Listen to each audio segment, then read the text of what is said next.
to learn. I have to, everything you say, I have to take to memory. Yeah, that's how I started, from all the recordings. I like my friend, the little one, the cute one. He loves it, Rabbi. He loves it. He's eating it up. Looks like a real tzaddik. The little one. Yeah, I know. What Jesus says, he just said 2 minutes ago. He says, I feel like I'm becoming more religious, and I don't even know it, but it feels so good. Excellent.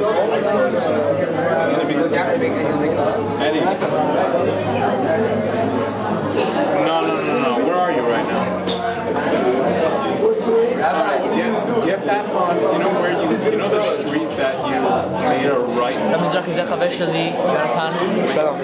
How are you? English or Hebrew? English. Okay. Basically, first of all, what do I have to do to get you to come to a shiur? Because I know many people from Brooklyn and stuff like that. If you need if you do this to raise money and you want to give something like that. Money. What is he talking about? We could raise. He never ever does shiur for money. Raise money. There's a difference. He will come and they give tzedakah. The difference. Why, you tell the people that we do fundraising? What? I don't get it. No, it doesn't matter. I could get you probably 40, 50 people to come to one of these shiurim in Brooklyn. But it's in Brooklyn. That's the catch. No, that's not. Rabbi will come to any shiur, but not to make money, to make it religious. Yeah, it's not good to talk about money in a lecture. I never talk about money. Money was going to be on the side thing. I got it. Rabbi Mizrahi doesn't like money. He says money is gashmiut. You don't like it. No, money, but it's not good to talk about it in a lecture. If you want to do religion, these people they come from Israel and everything, but they're not 100% religious. So that would be good. Yeah. All right, make a lecture then. No? Okay. No problem. So stay in touch.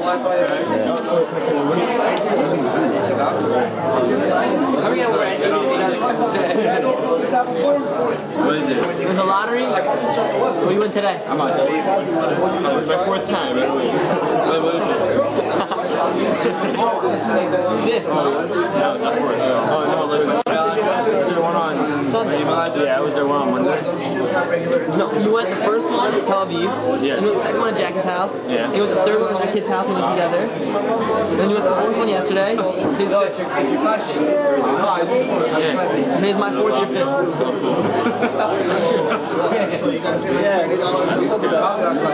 Doing Torah. My brothers are home. Tell them to come also. They have to be home by 10 o'clock. My mom said that. Not 10 o'clock, sorry. I mean 9 o'clock.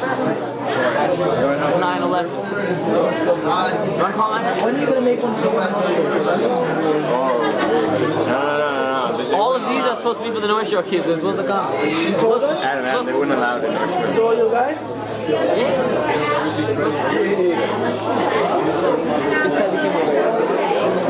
It's our new edition.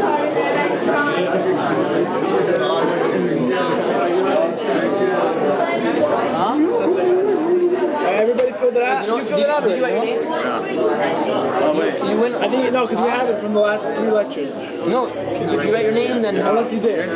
you win.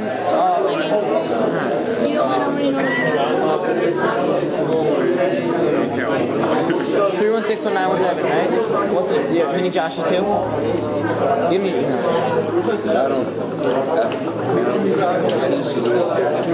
Get the jacket. Is there any way we can get a Siddur?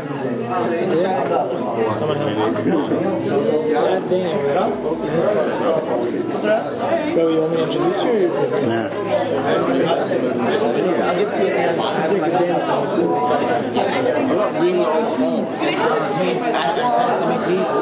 I have sent my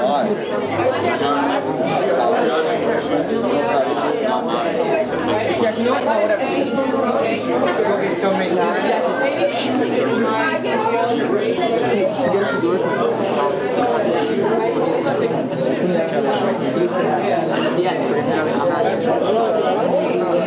At the end, yeah, you told me I got to play. yeah? I don't know where it is. I'll check it. The blue one. Yeah, so we go. How much? I'll get it from at the end. We'll get it from at the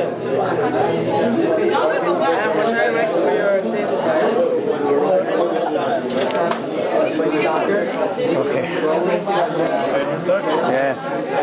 How'd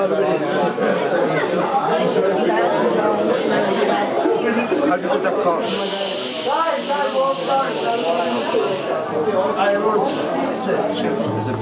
Good evening.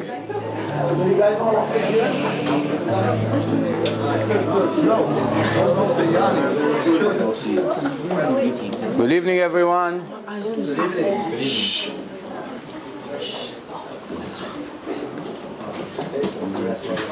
Yeah, you can come closer, that the more people come later, they can sit in the end.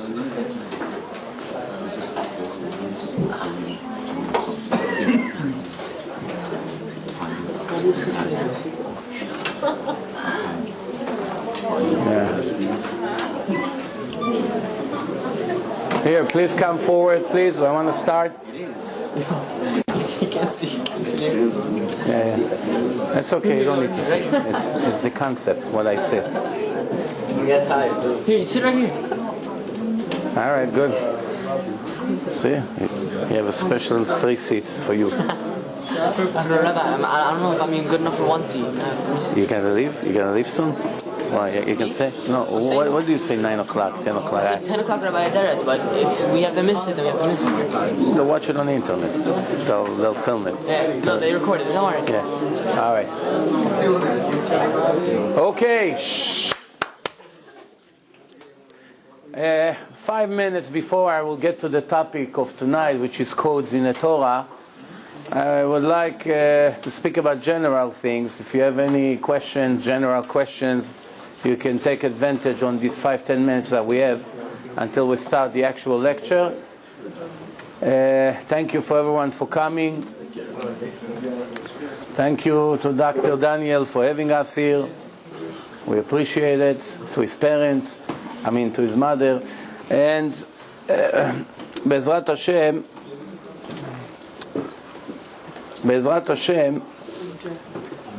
we are a few days before the acceptance of the Torah. As you know, Monday and Tuesday we celebrate 2 days.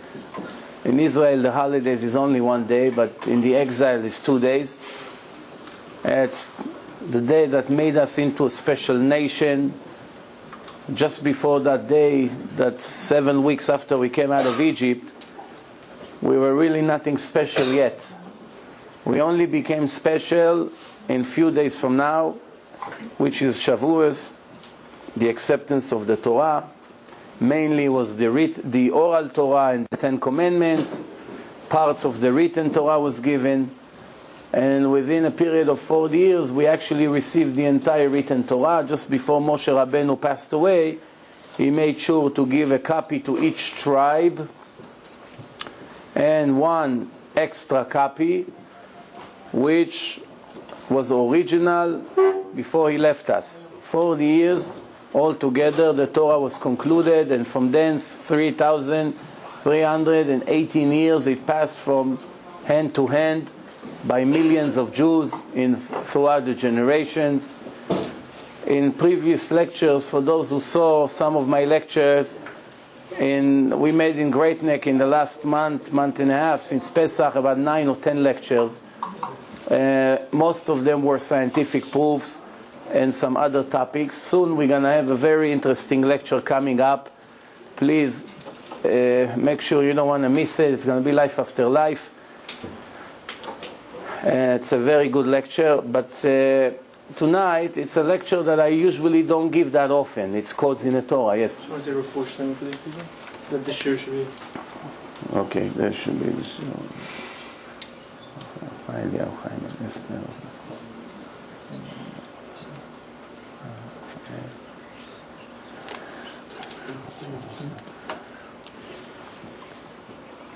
Once the Torah was given, not all the beauty of the Torah was clear to the Jews. We did not know everything about the Torah. We still don't know that much about it, believe it or not, because we're always finding new things. Throughout the generations, there's always new things coming up.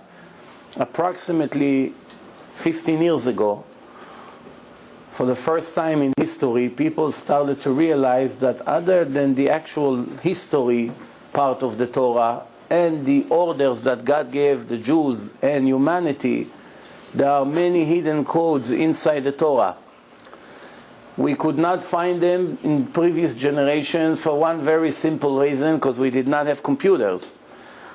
When we don't have computers, for a person to find one code, I'm going to explain what codes are, but for a person to find one code equals skip of a name, a specific name that he's looking for by himself without a computer, may take him 1,000 years.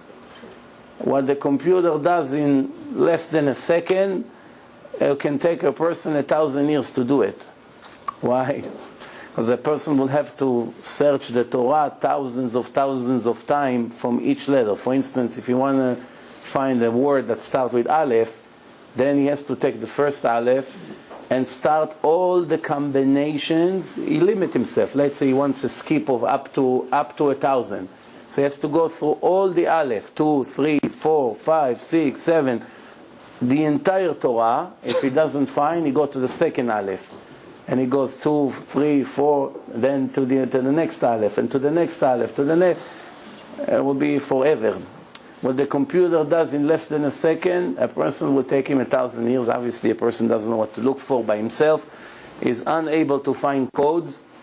That's why it became only popular in the last 15 years, since most people in the world have computers. They're even selling this program in some stores, Codes in the Torah. It's very inexpensive today. It used to be expensive, not anymore. There were many books written about it. There were television shows here in America and all over the world about it in different languages. Scientists, mathematicians, statistics, people that are in these fields, they investigated the Torah, mainly Genesis, the Sefer Bereshit, the first book, and they came out with one final conclusion, that this book obviously has divine information in it. That person was unable to predict such things and plan them inside the text in equal mathematical skips. I'm going to start. Any questions in any subject before I start? Because once I go into the subject, that's it, we in it. Okay. 750 years ago, we had a rabbi named the Ramban, Rabbi Moshe ben Nachman. And in his books, he mentioned something very interesting, that there are hidden codes inside the text of the Torah, which we are unable to know. You know, they are planted inside the Torah in a very clever way, but that was 750 years ago. About 70 years ago, there was a very important rabbi in Europe. His name was Rabbi Weissmandel. You may be familiar with his name because his son is one of the main rabbis that in charge of the kashrut of many things, many products that you buy today in a supermarket. You see his son's name on it. But his father had a photographic memory. Photographic memory, it's an incredible thing because a person is able to see what other people cannot see and remember it. I'll give you an example. About 6-7 years ago, I gave a lecture in Queens. I used to give a lecture there every Monday. And I had a guy, Israeli guy, his name was Giora Kuczynski. I'm still looking for him, that's why I say the name. Maybe somebody will watch it on the web and tell me where he is. The reason that I mention him is that I had a long argument with him, like a personal debate in front of a large crowd on a Monday night. And he was a very smart person. He asked a lot of good questions. And we went on and on for hours. And through the conversation, what I just realized that I'm speaking to him, but he's writing things in his notebook. And I was very impressed. I say, usually people come, they listen or they record, but I don't really see that many people are really writing the entire lecture. But as I came close to him, I saw that he's drawing all kinds of pictures. He's not even really writing anything. So I got a little bit insulted. So I told him, this is your derech eretz, this is your manners. I'm speaking to you about this philosophical argument and you drawing all these pictures. He said, what's the problem? Didn't I answer you to the point, or I ask you the right questions? I said, no, you're actually doing very well. He said, usually I always do few things at the same time. It's not a problem. Don't get offended. So I was very curious.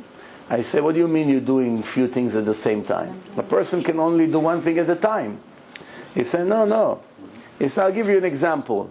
You can give me a number, 30 digits. And I'm going to look at the numbers, and I'm going to tell you the numbers from left to right or from right to left in the right order. Right away, I thought there's a trick here. So I told him, how about if I'm going to write 33 digits, not 30. Thought maybe he has a plan how to divide 30 to numbers. So I say even 100. I just need a little bit longer to look at it. I told the girl, please write down on a note 33 numbers, 0, 7, 9, 1, 4, 5, all kinds of numbers in the right order. He looked at that 15 seconds. He said a minute, but after 15 seconds, he said, here. I took the note. He said, from left to right or from right to left? I say, from the end to the beginning. He told me all the numbers.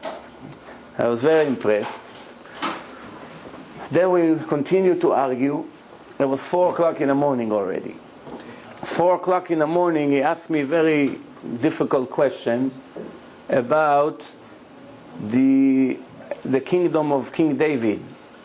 So the Bible, the Tanakh, says something about the chair of King David and his descendants. So I asked the owner of the house, that was before I had the laptop, so we're talking about 7, 8 years ago. So I told them, do you have the entire Tanakh? They said, no, we only have the Torah. We don't have the Tanakh. So I told him, I cannot respond to your question because I don't have the text in front of me. I want to see what you're talking about.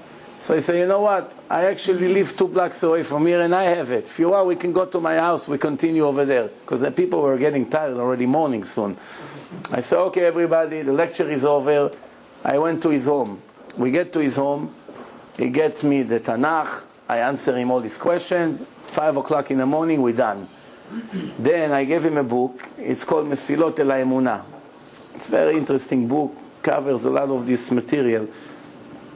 I told him, I want you to read the book, and if you have questions, write it down, and then call me and we'll continue from there. So I say, okay, write down my number. He said, tell me the number. I say to myself, this guy is making fun at me. He doesn't even write the number. I'm giving him just a free book right now. He doesn't even write the number. So I told him, no, write it down. Come on, be serious. He's saying, I never wrote one telephone number in my entire life. But I can tell you all the telephone numbers that I heard since I'm a kid until now, all of them by heart. I started to get nervous. I told him the number. He said, no problem. I left. 10 days later, I came to Main Street, to Queens. I saw his roommate in a bakery over there. There's until the same bakery, until today it's there, near Colby there. I see his roommate, Oren, how are you? What's with Giora? I haven't heard from him anything. He said, I don't know, but he's in the house. You can come visit him. I said, sure, I'm coming. As I showed up, he was on his way out, going to mail his mail. Just when he saw me, he said, wow, not you again. I said, did you read the book? He said, no, I didn't have time. But I can tell you the numbers. This is 10 days later. Now for 10 days, everywhere I go, I show people the number and I tell them the story because I'm very excited. I pull up the note. I say, tell me the numbers. Say from right to left or from left to right. I say, reverse. He told me all the numbers 10 days later. As we continue, I saw that this guy is really something unbelievable. He has photographic memory. Then he told me something interesting. He told me I used to have a much greater memory. But because of smoking drugs, my brain is not functioning anymore. Yeah, that's his words.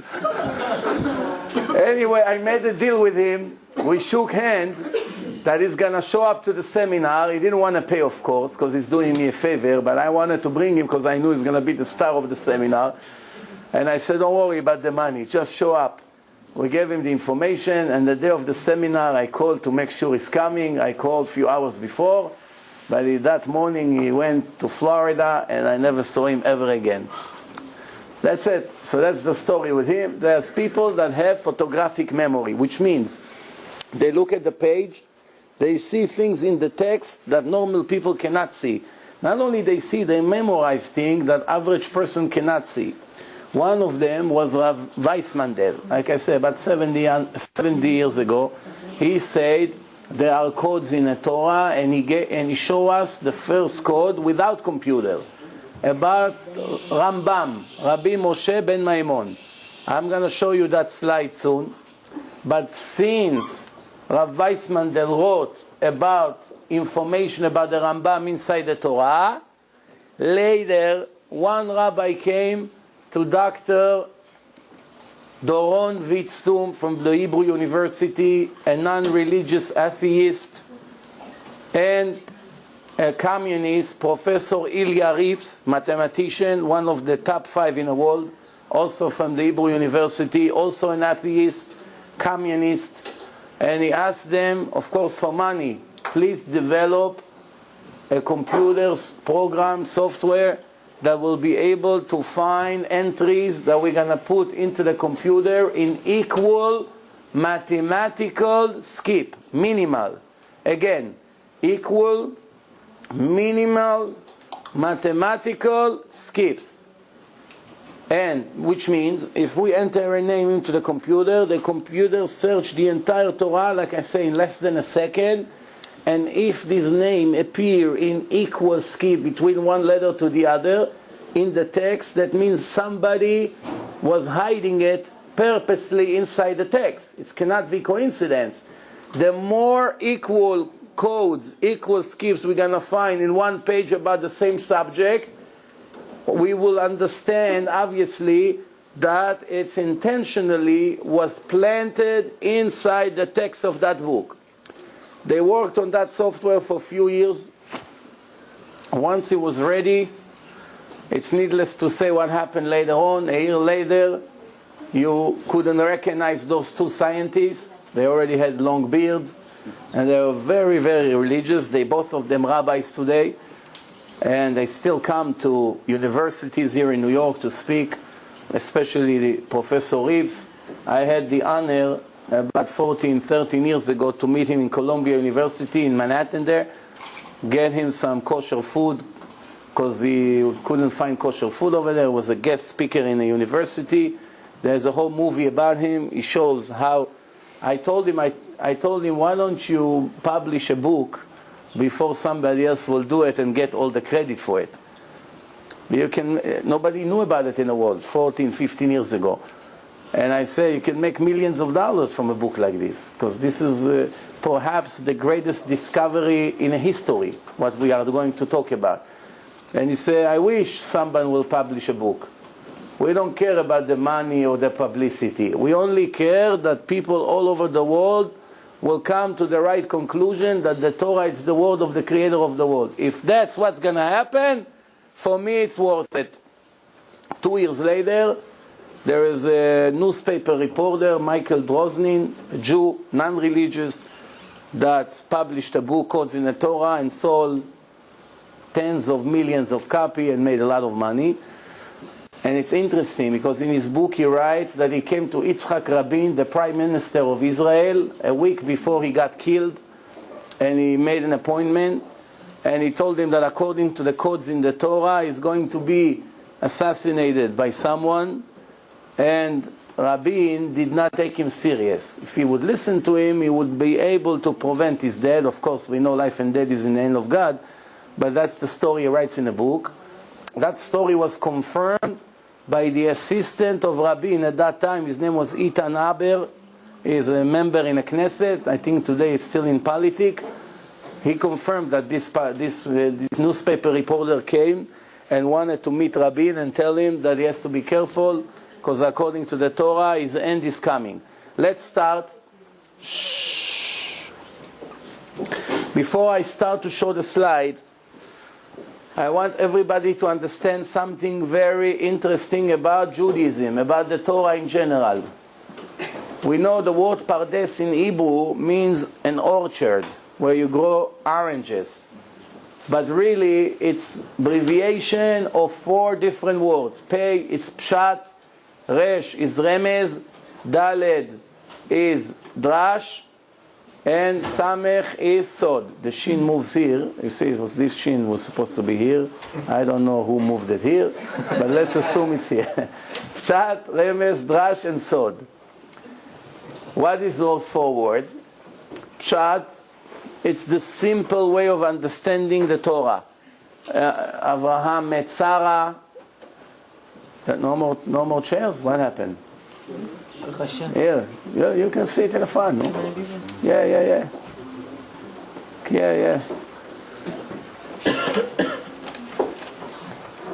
That's okay. There's some in the end over there. Some more available seats. Okay. So this is the simple way to understand the text. Abraham met Sarah. One day they had a kid. What was his name?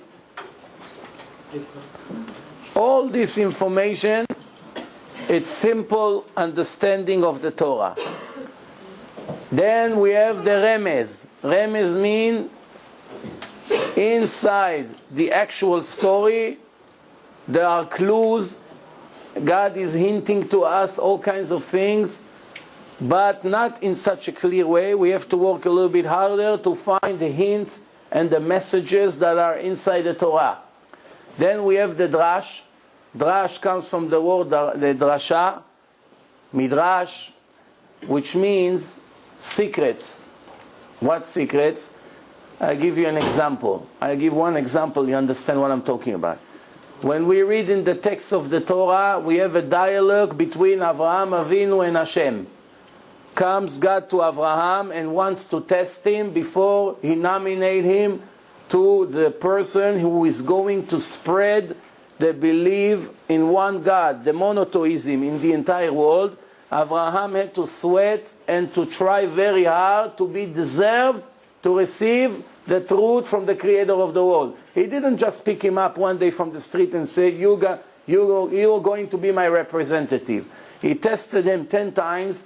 One of the major tests was that one day he came and told him, you have to go slaughter your only son, after he already promised him that this son will continue his way.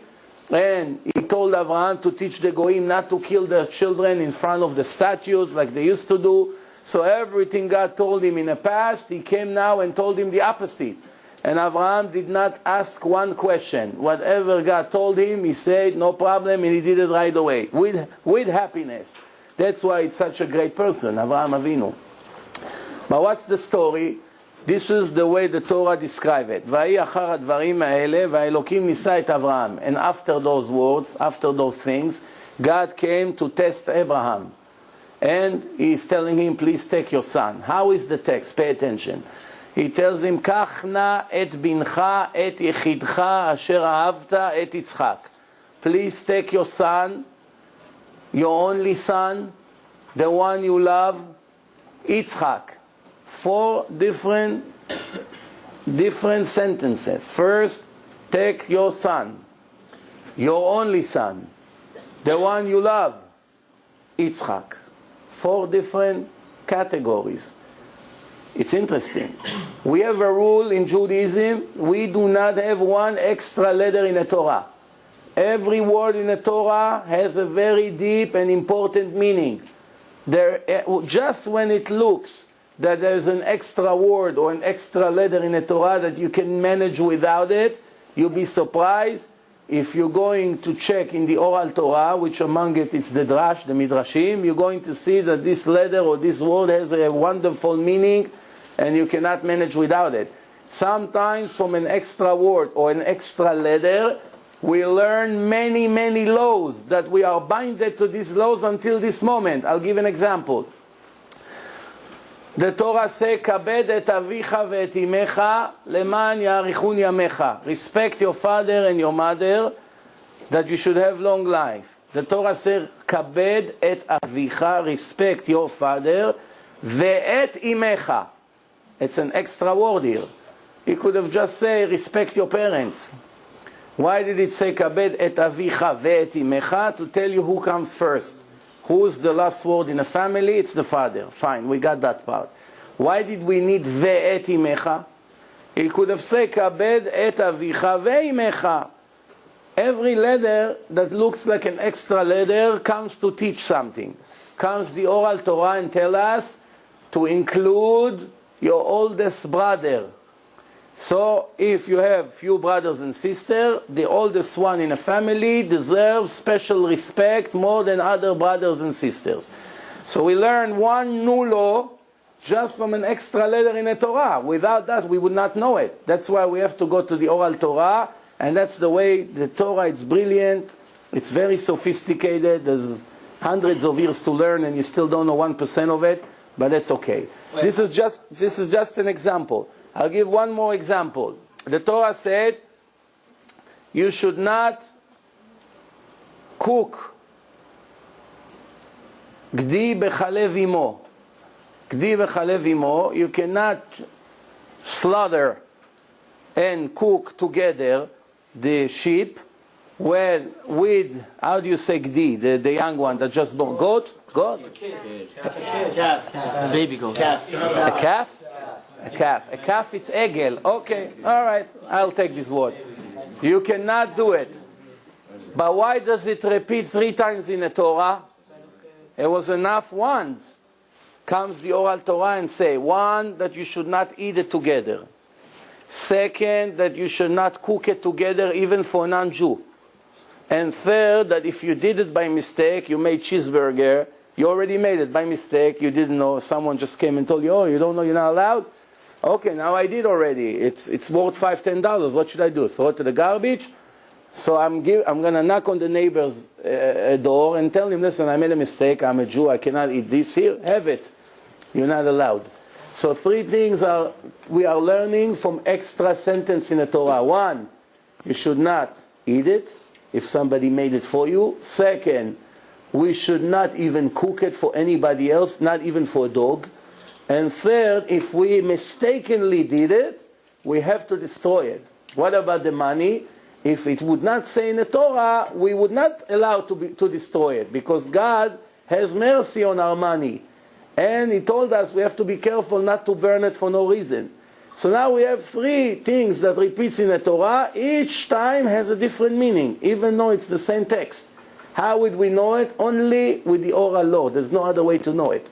This is just 2 examples how there are hints and hidden information inside the Torah that we would find the answer in the Drash. Now, 1 second, before you're starting to attack me with the questions and we miss the entire lecture, you have a little patience, maybe some of these questions will disappear. So now, God came to Abraham and said, please take your son. Abraham told him, which son? I have 2. You don't see it in the text. The Torah, it's very short. Where would you find the rest of the information? In the Midrash. Midrash was given to Moshe Rabbeinu in Mount Sinai with the entire Torah together. That's like secret from beyond the scene. Not everything you see on a stage when you go to a show. There are many things happening beyond that really are not so relevant right now to the show, but if you need to know, you go and you check over there and you know some hidden information, inside information over there. He told him which son? He told him the one you love. He answered, I love both of them. He said, Yitzchak. So he said, take your son. He said, which one? He said, your only one. He said, I have 2. He said, the one you love. I said, I love both of them. Then God was disappointed and He said, Yitzchak, you should have known it yourself. You should not expect me to tell you who. I thought you should know of your own which son is more than the other. But that's a dialogue. Where would you find this entire dialogue? In the Drash. And then we have the Sod. What's the Sod? What we call today Kabbalah. The secrets of Judaism. There's hundreds of books full of unbelievable information. Sometimes when you read it, it looks like Chinese, it looks like Japanese, even very intelligent Israelis that have all the college degrees in the world don't understand even 1% of what they read over there. It's very complicated. It's an entire Torah. Just the Kabbalah, it's like an entire extra Torah. full of secrets, names of angels, upper worlds, spiritual worlds, very complicated things. Not everyone is capable of learning it. Very few people in the world are in it in the right way. Many people are claiming that they learn Kabbalah, but they're not really capable of learning it. So this is Pardes. Pshat, Remez, Drash, and Sod. One of the secrets inside the Torah that we're going to talk about, that's codes in the Torah. I would like to give you the first code that were found in history before computers were made. This was, like I told you, Rav Weiss Mandel founded approximately 70 years ago. 2,400 years approximately after the Torah was given to the Jews, there was a person named Rambam, Rabbi Moshe ben Maimon. 850 years ago he was born. Then he went from Spain to Egypt. The day that he arrived to Egypt, he became a very famous person. Shortly after, he became the right-hand man of the king of Egypt, his doctor. He was taking care of his heart conditions. He was a philosopher, a mathematician, a big rabbi. He had many, many different skills. When we read the text, we're finding hints that hinting to Rabbi Moshe ben Maimon. For instance, his name was Moshe. So we see information here. This is God is sending Moshe to Pharaoh. That's a regular text. So his name is Moshe. The name Moshe is mentioned in this page. It's in Parashat Bo, in Sefer Shmot. Then he lived in Mitzrayim, so we have the word Mitzrayim. He had a nickname. What was his nickname? Rambam. Rabbi Moshe ben Maimon gives us Rambam. Resh Mem Bet Mem. The only time in the entire Torah that you have 4 words that give us the right order, Resh, Mem, Bet, Mem, it's in this page. There's no other place in the Torah that we have 4 words together that gives us this abbreviation, Rambam. Nowhere else, only here. Resh, Mem, Bet, Mem. What's the meaning of this sentence? He's going to become very famous in the land of Egypt, and that's really what happened in his life. He was the most famous philosopher in the world in his generation. Even today they have a statue of the Rambam in Washington among 17 other statues as one of the smartest people ever lived. I always like to laugh and say that if they only knew all the rabbis that we had prior to him, they had to fill up Washington with all full of statues. They only heard about Rambam, but we had thousands like him or even greater, but that's okay. We'll move on. He was the doctor of the heart of the king of Egypt. So we have Lev Paro, the heart of the king, right? But what made Rambam very, very famous? Even though most of his books he wrote in Arabic, one book he wrote in Hebrew, what we call the holy language, the ancient Hebrew. It's called Mishneh Torah. It took him 30 years to complete it, 30 years. He was a very busy man. He was taking care of patients in the palace of the king from morning to night. And through that entire life of him over there, he wrote the book that's called Mishneh Torah. What's the subject of the book? It's talking about 613 mitzvot that the Jew has to keep. I told you in the past, the body is a combination of 248 organs, 365 ligaments. And that's exactly how the Torah was written. 248 positive mitzvot, 365 restriction. For every organ, you have a mitzvah to do. For every ligament, you have a restriction that you should not allow to do, and it's all connected together. That's the secret between the creation of the world to the creation of us, of people. So now, just when we begin to read the book of the Rambam, we see that he begins to list 613 mitzvot and explain one by one. The name of the book called Mishneh Torah. Remember, Mishneh Torah. Here comes the codes. When Rav Weiss Mandel saw that there are hints, clues about Rambam here, he took this mem and started to search in the page for hidden codes. And this is what he found. Mem, you count 50 letters, 1, 2, 3, 4, 5, 6, 50 letters, you get to the letter Shin. You count 50 letters, you get to the letter Nun. You count 50 letters in the right order, you get to the letter Hey. We just received the word Mishneh. If you search from this stuff and you count 50 letters, you're going to get the letter Vav. If you count 50 letters, you're going to get the letter Resh. If you count 50 letters, you're getting Hey. So we found the word Mishneh in equal skip of 49 letters, which is 7 times 7. It's interesting. Mem, Shin, Nun, Hey, in equal mathematical minimal skip. When I say minimal, I would like to explain what does it mean minimal. When we have a computer software, the computer say enter entry, and you want to find the name of a person. So let's say you want to put George Bush. He's in a Torah in equal skip. Don't laugh. So you put George Bush. So the computer will find George Bush sometimes, few times in a Torah in equal skip. Once he's going to find George, so it's in Hebrew it's 4 letters, Gimel, Vav, Resh, Gimel, 4 letters. So, and Bush it's 3 letters, so altogether it's 7 letters, George Bush. So if it's going to start from the first Gimel to the Vav, it will find it in equal skip of 50, let's say, 50, 50, 50, 50, 50, 50. You can find it again, 500, 500, 500, 500, 500. Sometimes you will find it 20,000, 20,000, 20,000, 20,000. We don't care about all the codes. We told the computer, just give me the smallest skip. From all the skips, the codes that you found, just give me the minimal one. Why? Because we are interested to show all the names in one page in the Torah. If we have an equal skip of 50,000 letters between one letter to the other, that means that the first letter will be in Bereshit, the second letter will be in Shmot, the second letter will be in Vayikra.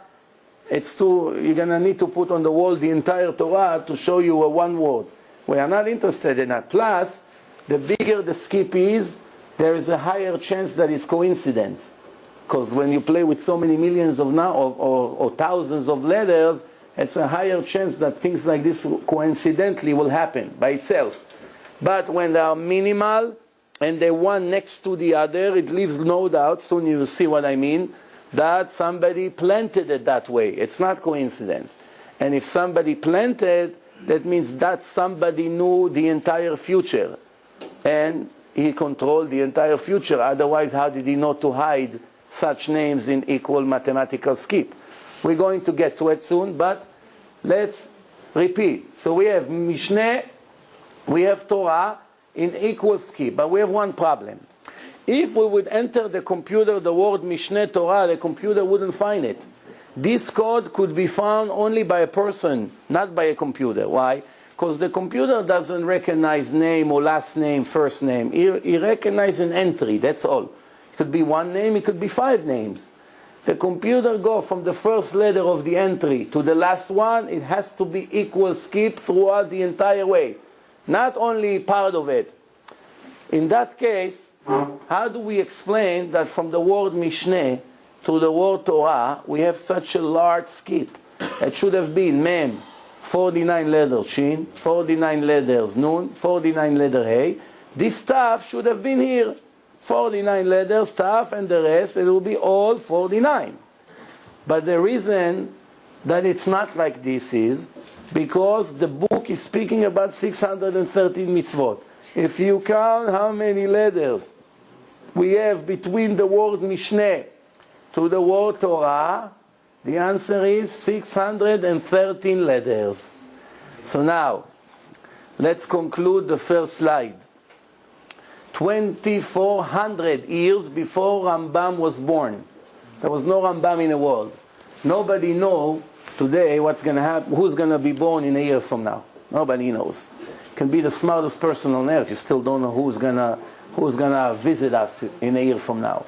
But the Torah, 2,400 years before Rambam was born, told us there will be a person named Moshe that will live in Egypt, that his name will be Rambam.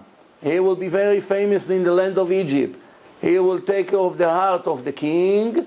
He will write a book called Mishneh Torah that will speak about 613 mitzvot. And something like this happened by itself in a book, or that's a clear indication that it's a divine book? What do you think? Anybody here, after the first proof, I have many, but after the first slide, anybody here, in case you had a doubt before, that the Torah maybe was not given by God, or the rabbis wrote it, or it's a history book, or a teacher wrote it, or I don't know, a dentist wrote it, whatever you want, a baseball player wrote it, it doesn't really matter. In case you had a doubt, do you still have a doubt? Please raise your hand. Okay, where is Dr. Danny? We finished. We're done, that's it, we're done. What are we going to do now? Huh? We're done, everyone is convinced. Oh, somebody saved the lecture over there. Go ahead. Well, I don't have a doubt that the Torah is divine. Yeah. I don't know that this is a proof of it. Why not? Why is it a proof? Is it possible that it will be coincidentally hidden in an equal mathematical scheme by itself? But where did you come with that rule? Why does it have to be an equal mathematical skip? Why can't it skip, let's say, 1, 2, 4, 8, 16, 32? Well, because if you're going to skip 1, 2, 3, 8, then you can find whatever you want as much as you want. Right.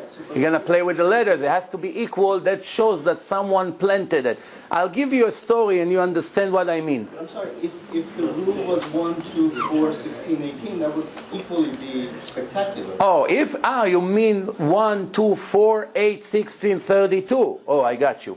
That would be also a very interesting plan. Remember, everything that show a plan is acceptable. In this particular way, God chose to do it in equal mathematical skip. You're right. He could have chose your method. He could have done it 2, 4, and maybe he did. I don't know. I don't know if he was checked. But that's not the point right now. Would the square root be okay for you? Everything that shows a plan, So everything that shows a plan, somebody planted in an equal way, and is persistent, it's working through the entire Torah, will be a proof that somebody that knew all the future was able to write his name and planted it in a special way. Okay, let's move on. Here, that's to give you a little bit. Okay, now, we all say Kiddush, I hope. We all say Kiddush, or we heard Kiddush at least once in our life, but we not always knew the secret that we have inside the text of the Kiddush. The Kiddush, we read a part from the Torah that's speaking about Shabbat, the 7th day. And this is what we say. You hold the cup in the right hand and you say, Yom HaShishi, the 6th day, Vaychulu HaShamayim, the 6th day was over, because this is the continuation, this is the end of the previous sentence. Right here there's a dot, and this is a new sentence. Vaychulu HaShamayim ve'aretz v'chol tzva'am, Vayichal Elokim b'yom hashvi'i melachto asher asa. And heaven and earth stopped, and the army of heaven and God stopped everything He created on the 7th day, completed His work. So now, if we look from this Yud, Yom HaShishi, we count 7 letters, we're going to get the letter Shin. We count 7 letters, we get the letter Resh. We count 7, we're going to get Aleph. We count 7, we're going to get Lamed. Israel, the nation of Israel, Yud, Shin, Resh, Aleph, Lamed, in equal mathematical skip. Of course, it's planned, it's not coincidence. 7, 7, 7, 7. Why 7? Because accidentally or not, that's the subject. It's talking about the 7th day, the covenant, the Shabbat, nation of Israel observing Shabbat. Why the name of Israel is Israel? Because it's Yashar El. You are straight, you are honest with your God. This is the purpose of a Jew, to be honest and decent with his Creator. Not only that, to indicate that the Jews start in this world very small. We are the nation that everybody wanted always to destroy. They ran after us. They never gave us freedom. We were always depressed and attacked by so many different cultures. So in this world, we are suffering more than the others, but we start small and we finish big. We start with the smallest ladder, we went to the biggest ladder. Not only that, if you take the 3 fathers and the 4 mothers of the Jewish nation, it's Yud stands for Yitzchak and Yaakov, Shin for Sarah, Resh for Rachel and Rivka, Aleph for Avraham, Lamed for Leah. So the 3 fathers and the 4 mothers giving us together the name Israel. That's just by the way. Let's continue to show some proofs. I know that tomorrow when you speak to your friends, you're going to tell them that you've been last night in a lecture showing there are codes in the Torah, and your friend's going to tell you, can you show me? Show me, here is the Torah. Show me where you have codes. And you're not going to have this computer PowerPoint presentation. And it's going to take at least 2 weeks until this lecture will be on the website, so you're going to be stuck. Not really. Because remember, from the first word of the Torah, Bereshit, you're going to circle the first half. Remember, you can use it as a proof to all your friends. For this, you don't need computer. You don't need computer. Bereshit, you circle the Taf, you count 50 letters, you get Vav. You count 50 letters, you get Resh. The 50th letter will be Resh. 50 letters, you get Hey. Torah. Just from the beginning of the Torah, the creator, the writer of the book, planted inside the text the word Torah in equal mathematical minimal skip. If you think it's coincidence, let's move on to the next book, Sefer Shmot, Exodus. Right there, Ve'ele Shmot. Remember, it starts with the Taf. Ve'ele Shmot, those are the name of Israel that came to Egypt. From this Taf, 50 letters, you get Vav. 50 letters, you get Resh. 50 letters, you get Hey. Torah, again, in equal skip of 50 letters altogether. Is it coincidence? Of course not. Now, if you search in the entire 5 books of the Torah, Bereshit, Shmot, Vayikra, Bamidbar, Dvarim,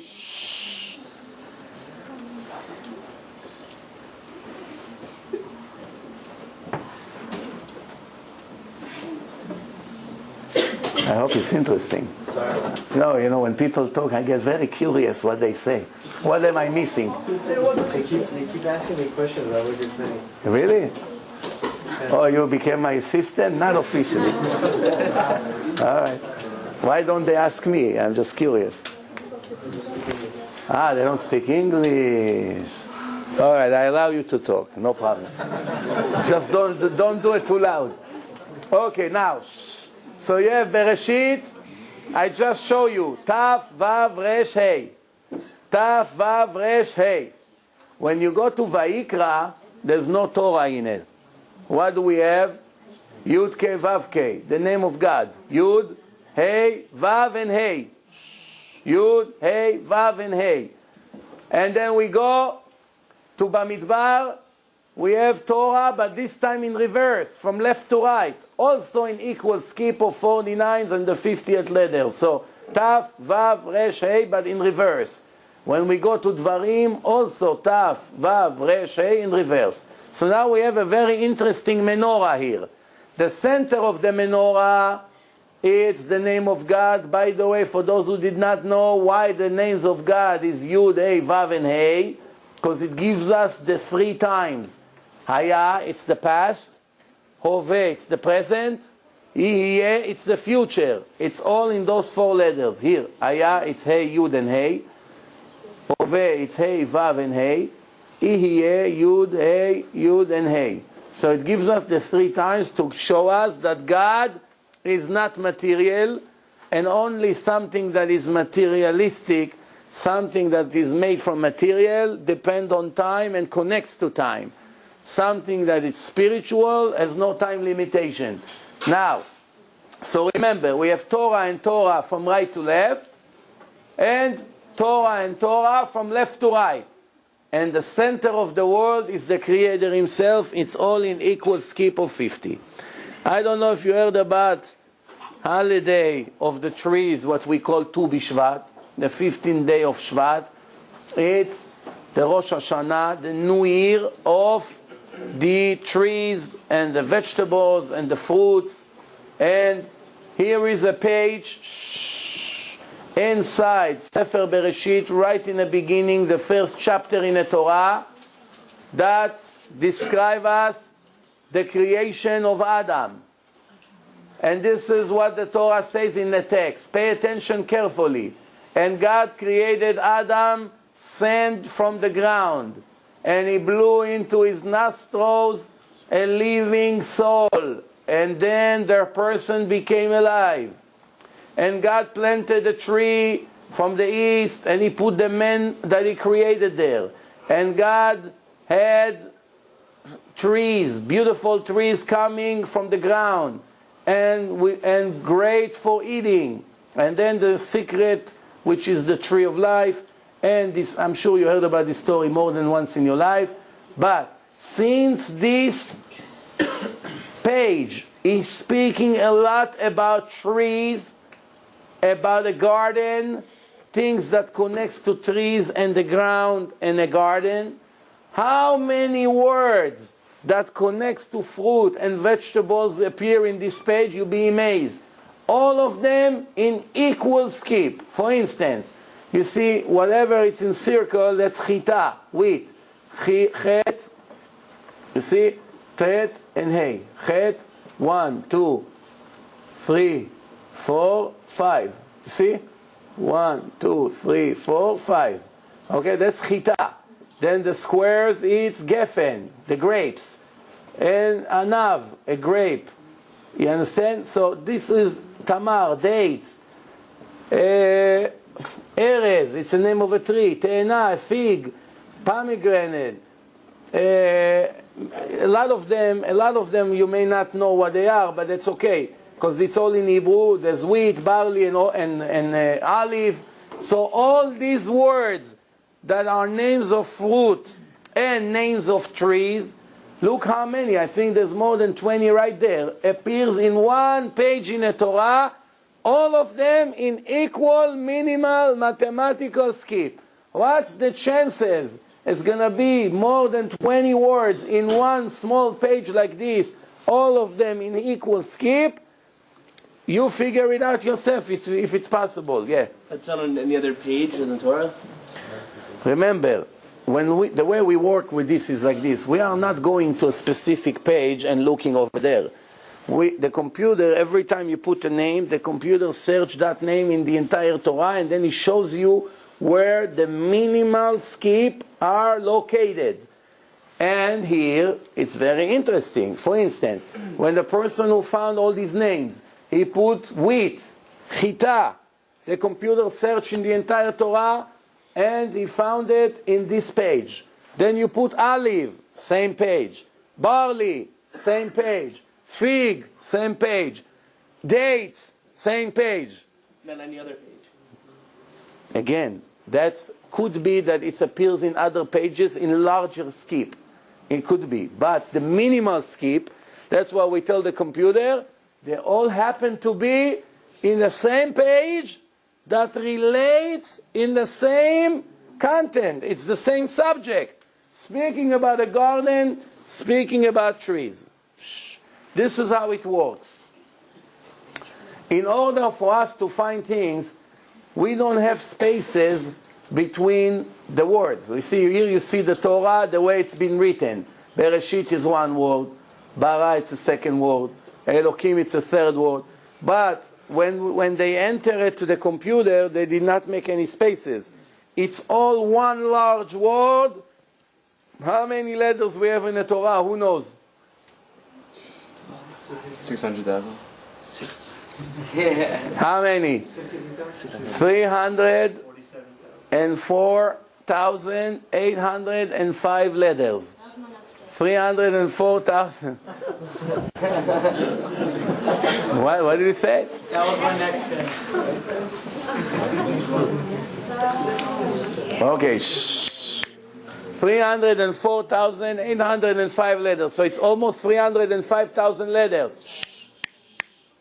Now, if you have almost 305,000 letters and it's all became one word, so now the computer, this is how it works. You enter a name into the computer, if this word, for instance, start with the letter Yud, right? Let's see, you put the name Yitzhak Rabin, the Prime Minister of Israel.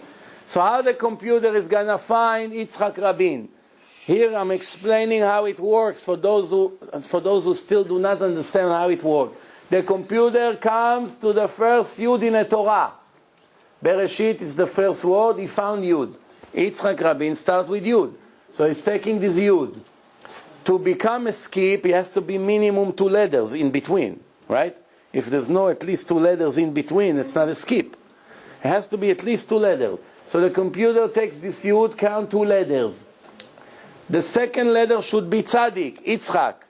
Tzadik. If after 2 letters he found Tzadik, he continues to count 2 letters to find the Chet. If there is no Chet, he goes back to the Yud and starts 3. 1, 2, 3. If the third letter is not Tzadik, he goes back to Yud, he counts 4. If it's not Tzadik, he comes back to the Yud, now he goes to 5. If it's found 5, let's say Yud, and the 5th letter was Tzadik, he continue with 5. 1, 2, 3, 4, 5. He could find, let's say, Chet. Oh, so now we have 3 letters. Yud, Tzadik, and Chet. He counts 5 letters. It's not Kuf. Too bad. Has to restart all over again. Now you understand why I say it's going to take us 1,000 years? You understand or no? How are we going to do it? You know how many Yuds you have in a Torah? Every Yud you have to start. 1, 2, 1, 2, oh, go back. 1, 2, 3, 1, 2, 3, oh, go back. 1, 2, 4, forever. After 5 minutes, you jump from the terrace. Yeah. What would be, on like a broader scope, what would be Hashem's reasoning for doing this? Oh. How would it interfere with free will? Oh, very good. Good. The second question is better than the first, but I still have to answer the first one. So, maybe let them drink something like this, they talk less. What's the way to make them not talk? Huh? No, you have a tape? You know those thick tapes? You know what? Speaking about the creation of Adam, do you know why Hashem didn't make Adam and Eve Chinese? He was afraid they'll eat the snake and ruin the entire story.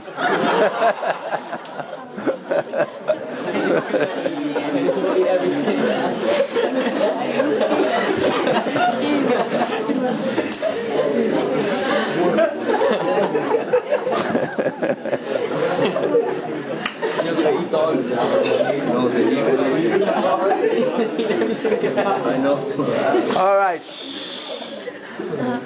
So now,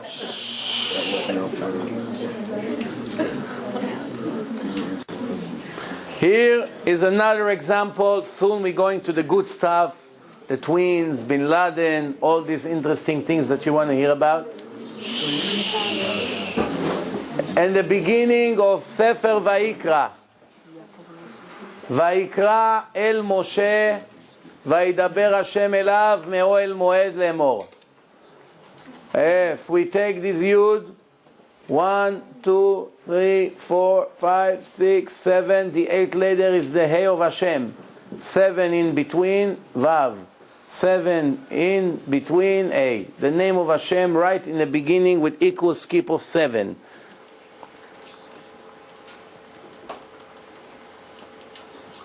We go to Sefer Bamidbar. We're going to find also something very interesting, again in reverse, Torah 49, in reverse.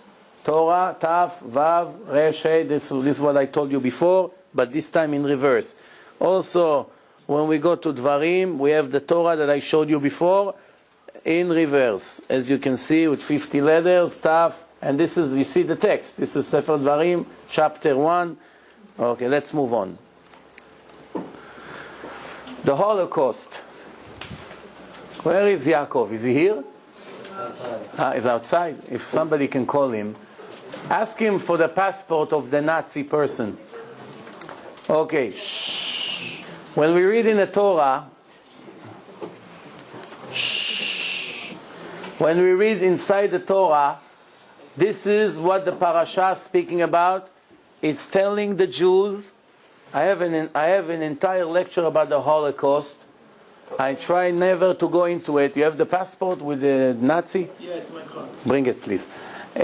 So I always try not to get into it because there's a lot of emotion involved in it. After the last experience I had, I spoke in Israel, in north of Tel Aviv over there. There's a neighborhood called Tel Baruch over there. So we spoke about this subject. There's a woman that her father and mother and I guess some other relatives passed away, so she started to scream. I said to myself, I'm going to do my best never to go into this subject. It's not the subject today, but this is what the Torah is telling the Jews. If you're not going to behave in a right way, God forbid, one day, what's going to happen? You're going to have an Holocaust. Where does it say it in the text? Let me first translate the text. Vayomer Hashem el Moshe. Hashem told Moshe, Incha shochev im avotecha, you're going to your world to camp with your fathers. Vekam ha'am hazeh vezanach re Elokei nechar. And this nation will rebel against me and go after different gods. Asher hu ba shama bekirbo. That he's going to live in that place. Vazavani is going to leave me. It was close to 80% intermarriage and leaving the Shabbat, leaving the Torah, leaving the mitzvot, and many other things that happened in Europe just before the Holocaust started. So the Torah says they're going to leave me, they're going to ignore my covenants that I made with them. Thank you. That I made with them.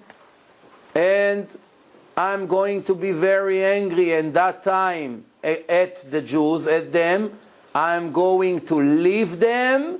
I'm going to close my face, my eyes, and they're going to have a lot of tragedies and problems.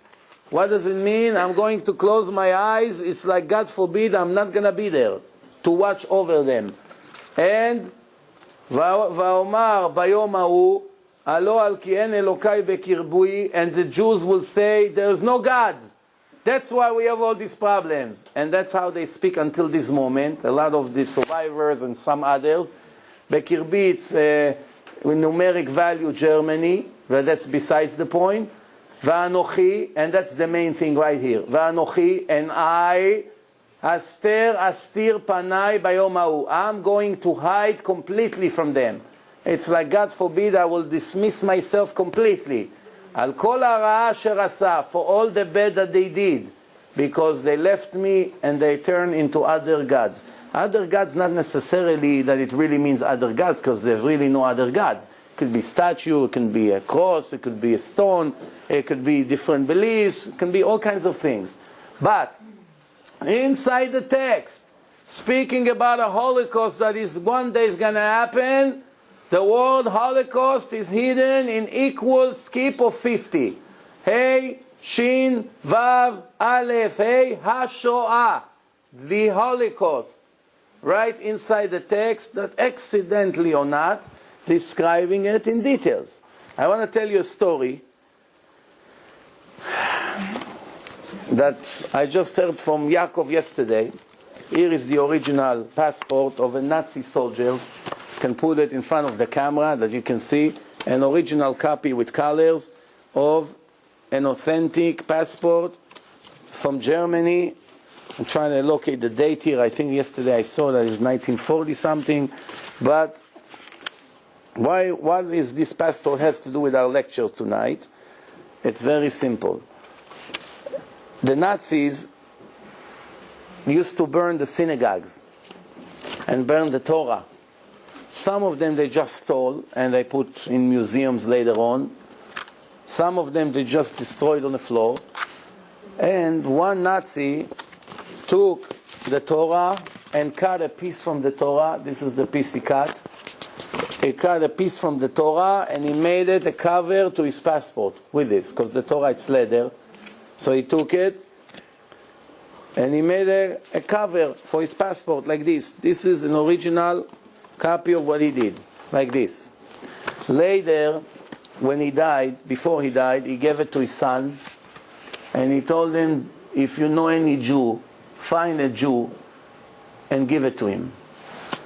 And he went and gave it to one of the ambassadors in Germany, and either Israeli or Jew, I don't know exactly who he was, and he gave it to Rav Grossman. Rav Grossman is a big Rav in Israel from Migdal HaEmek, near Afula in the north.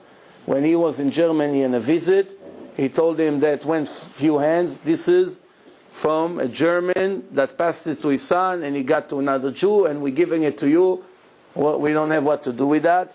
Rav Grossman received it, the original. He has the original in his hand, and he came with the original one here to Long Island. Yaakov, no, he can tell you if you want, if he can give you the details. And they made over there copies of this.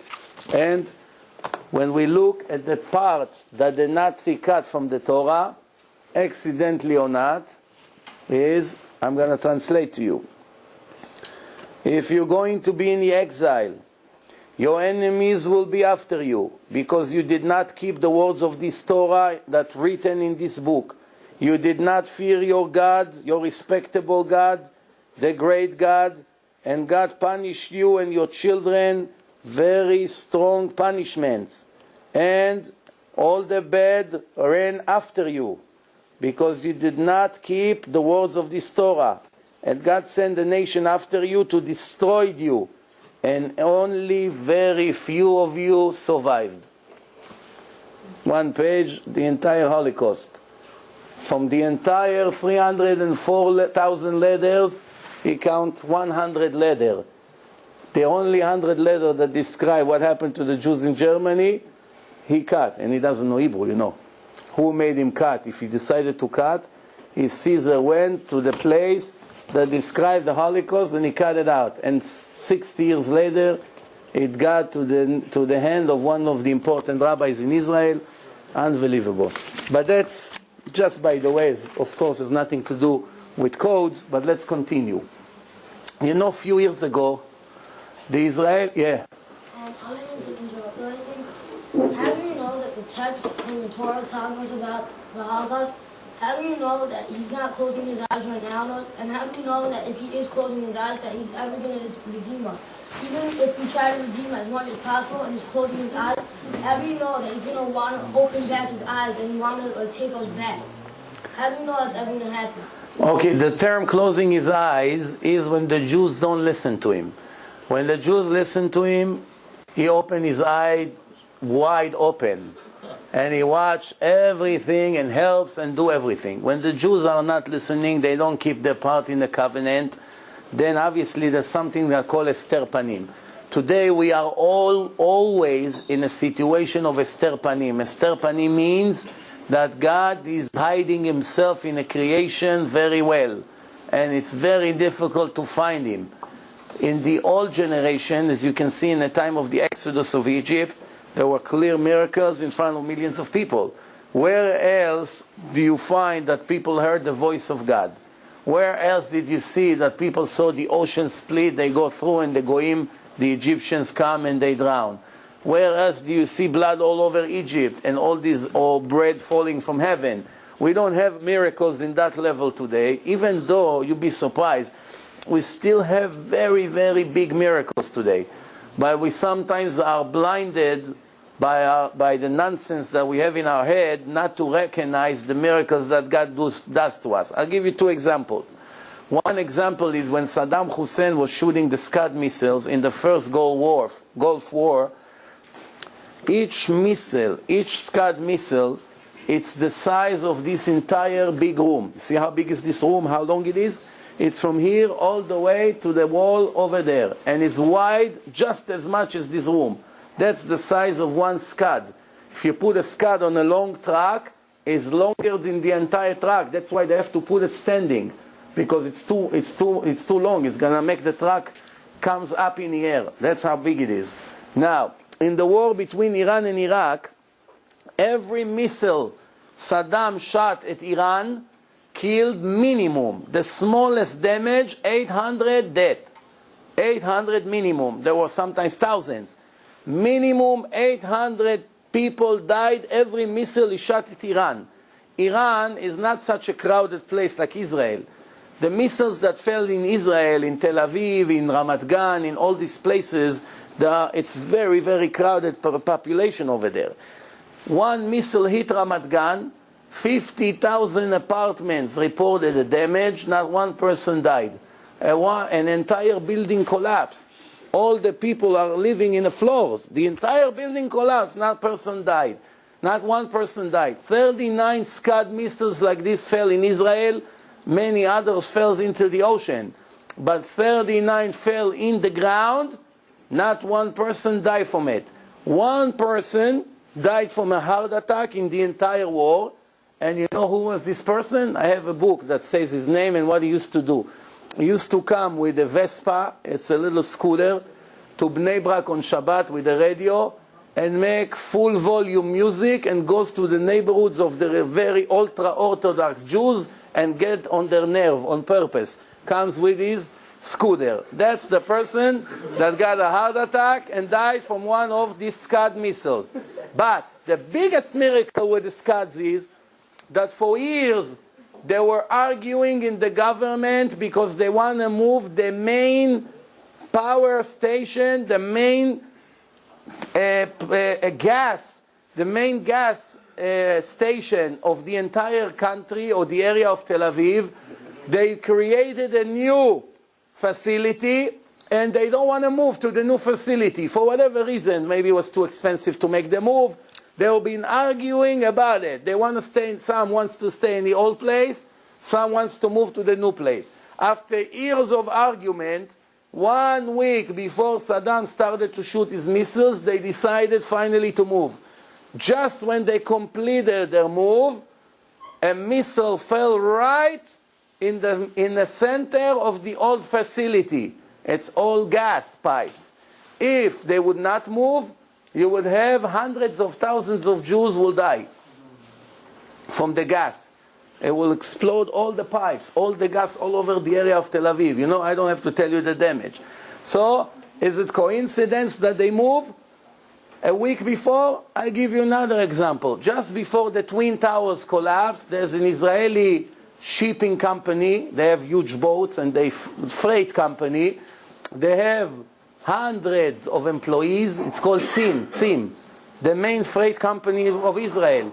They moved out of the Twins to New Jersey. If they would not move, you would have hundreds of Jews dying just from this company.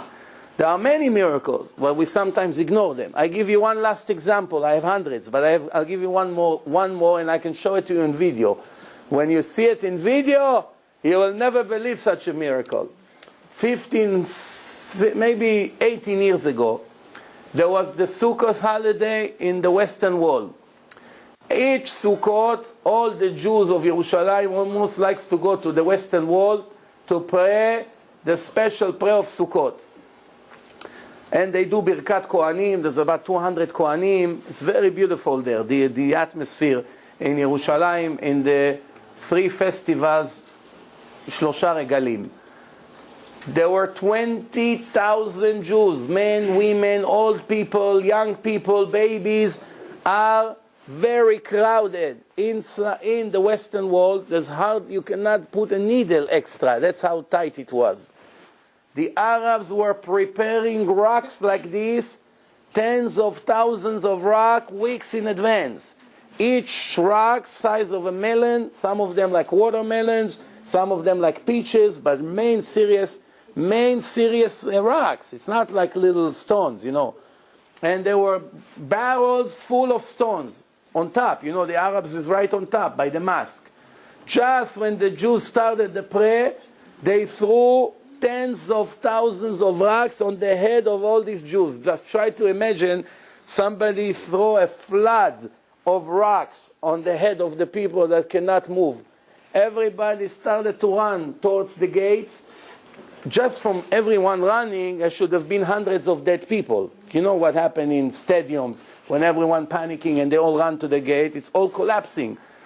But Baruch Hashem, not one person got hurt. When it's over, the video camera took a whole picture of the entire place. You could not believe such a thing. You couldn't see the floor. It was all rocks. Imagine thousands of melons, watermelons, a pile of rocks. You say to yourself, how can it be? Should have been minimum 500 dead people there, just from the rocks. To get such rocks on the head from such a height thing, not one Jew got hurt. You know what the Arabs didn't plan? They had one mistake in the planning. A minute before, the Kohanim made Birkat Kohanim, Yevarchecha Hashem v'yishmerecha. They didn't take, they forgot about that part. They come maybe 10 minutes earlier, it would work. But that should give you an example. So we have a lot of miracles. But just that we ignore the miracles, that's the difference. All right, let's move back to our subject. You know, the Israelis made a very serious mistake in the negotiation that they did with the Palestinians. It's called, one of the biggest mistakes in the history of Israel was the agreement of Oslo. They made the peace process agreement called Oslo. Who was in charge of that? There's a person in a Knesset. His name is Beilin. Yossi Beilin, that's his name. Shimon Peres was the architect that planned the entire thing. So it's interesting because you can see right here there are Eden equal skips inside the Torah that showing us all these things that happen. For instance, Lishkat Peres, it's the office of Shimon Peres in equal skip, as you can see right here. That's right here. You see, this is, if you can read the text, it's very hard to read the text because it's become all like one word, but it's all equal mathematical skip. Here, Shoresh, the root of Oslo. Oslo, Aleph, 1, 2, 3, 4, 5, 6, 6. It's Samech, 6. It's Lamed, 6. Okay, so the root of Oslo came from the office of Shimon Peres. You look, a mutual Samech. It's all in equal skip. What's over there? You see over there? It's right here. Sar, the minister, Yud, Beilin, in equal skip. He was, until today, he was protecting this. Even though the Jews are in much, much worse condition than from before that agreement. We gave the Palestinians all kinds of nice gifts, and we got nothing in return. But this is just an example of information of things that happen in our generation in equal mathematical skip.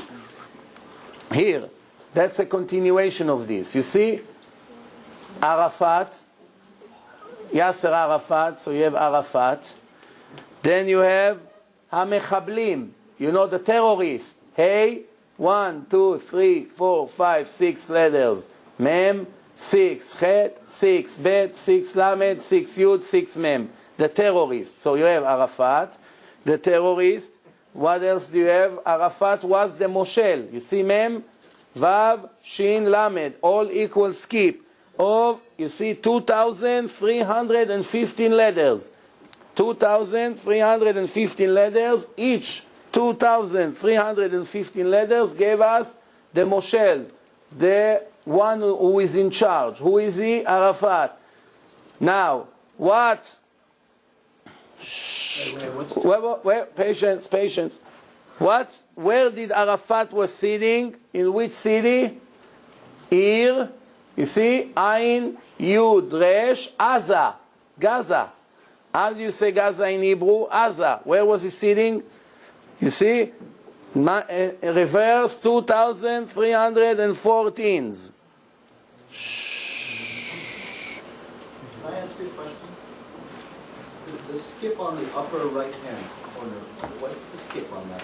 Which one? The green, that This? diagonal, yeah. This? Retzuat Gaza. Gaza Strip. What's the skip for Retzuat? If you have 50, it's one. I tell you how. If Gaza is 2,314, that's one less. 2,313. You know why it's one less, right? Because if from this A, you don't see the entire page because there's no room here. But if you count 1, 2, 3, 4, 5, 6, 7, 8, you go to 1,000, 1,500, and then you get to the new line, and you continue, you get to this Zayin, it's Hey, Zayin, this is in reverse, you know, Gaza. So from this Ayin to this, 2,300 and change. From here, 2,300 and change. So what is it? So here, it's one less. If it would be, this tzaddik will be right here, it will be like here, the same thing, 2,314. But since it's one less, it's 2,313. You got it? Okay, let's continue. Wait, Rabbi, how come there's no skip between Arafat? Oh, because Arafat, you know what Arafat means in Hebrew? Araf et. It's two words. You know what's Araf? Araf means to chop someone's head off. That's his meaning. So, in the text of the Torah, it says like this. Ki am kshe oref ata. You see? Ki. You see here? Ki. Because am, it's a nation. Kshe oref means stubborn. You are. So that's what God told the Jews. Because you are stubborn people, you go against me, you insist to go against me, I'm going to send you Arafat and the terrorists and the Retzuat Aza that will sit in Gaza, and you see Moshel, Mem, Vav, Shin, Lamed, it's all in equal skip. Also the word Moshel here, it's hidden again inside. But it gets better. What does Moshel mean again? Moshel means a governor, the one who is in charge of the area. Shh. Mimshal Sharon, this right here in the bottom, you see which words we are seeing here. Mimshal Sharon is the government of Sharon. Which Sharon? Ariel, also hidden in equal skip. He is the prime minister, the Moshel, the controller. Milchama, it's a war. Nishko, it's a neshek. So here, all these words that I just read to you are hidden here in equal skip of shh. For instance, shh. You can see right here.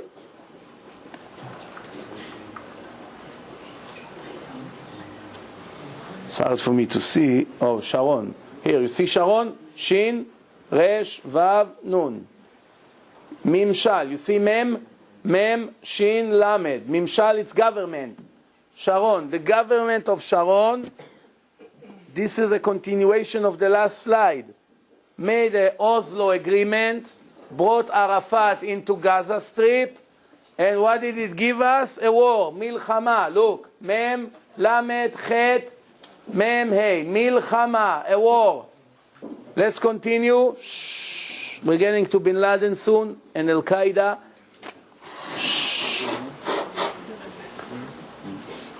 After the Oslo agreement fell, what was the response of the Israeli army?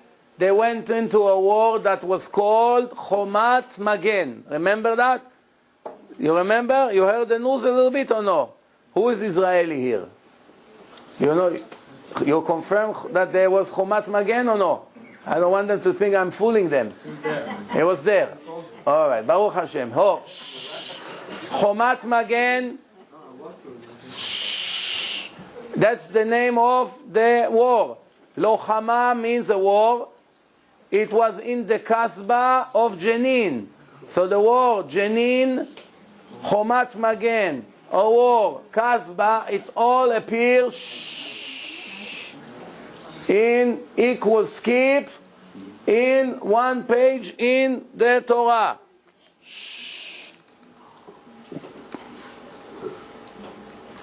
Do you know the terrorist attack that they had in Savaro restaurant?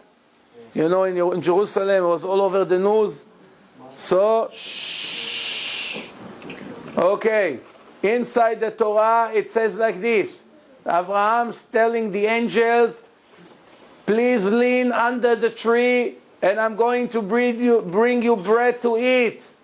And only then you can leave. That's the text. ויקחה פת לחם וסעדו לבכם. So that's talking about the food. Abraham is serving his guest with a meal. Inside the text, what is it? It says like this. Mis'edet Sabaro. Where is that? It's hard for me from my angle to see it. Bemis'edet. You see, Bemis'edet, which in the restaurant called Sabaro. Where is Sabaro? Samech 1, 2, 3, 4, 5, 5, 5. Sabaro. In a restaurant called Sabaro, what happened? Araguni. They kill us over there. Equal skip inside the text. Shh. Just a few years ago, they killed one of the greatest warriors of this generation. His name was Rehavam Ze'evi. Yeah, he was a minister. He was a right-wing, anti-Palestinian, anti-terrorism. So they murdered him. Where did they murder him? The Palestinians in Hyatt Hotel. He went to Hyatt Hotel. They went into his room and shot him to death. Did Hashem knows about it? Did he write about it in the Torah? Let's see. First of all, his name was Ze'evi. Equal skip of 39. Zayin, Aleph, Bet, Yud. Ze'evi. Again Ze'evi. Look, Ze'evi. Twice in equal skip 39. And where did he die? In Malon, Hyatt. You see, Hyatt, A, Yud, Aleph, Tat. Hyatt Hotel.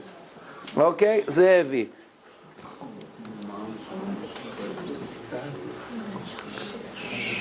Now, if you had a doubt if he's talking about the right Ze'evi, how many Ze'evi were killed in Hyatt Hotel? Only one. But if you still have a doubt, here these slides will show it a little bit better. What's the name? Hasar Ze'evi. The minister Ze'evi. In equal skip. Hey, Shin, Resh, Zayin, Aleph, Bet. The minister Ze'evi in equal skip of 704 letters. Hasar Ze'evi, 7 letters. From the Hey, from the Hey to the Shin, 704 letters. 704, 704, 704. What's the chance? It's going to be 7 equal skips like this. Wait. Vayevakesh la'amito. They went to kill him.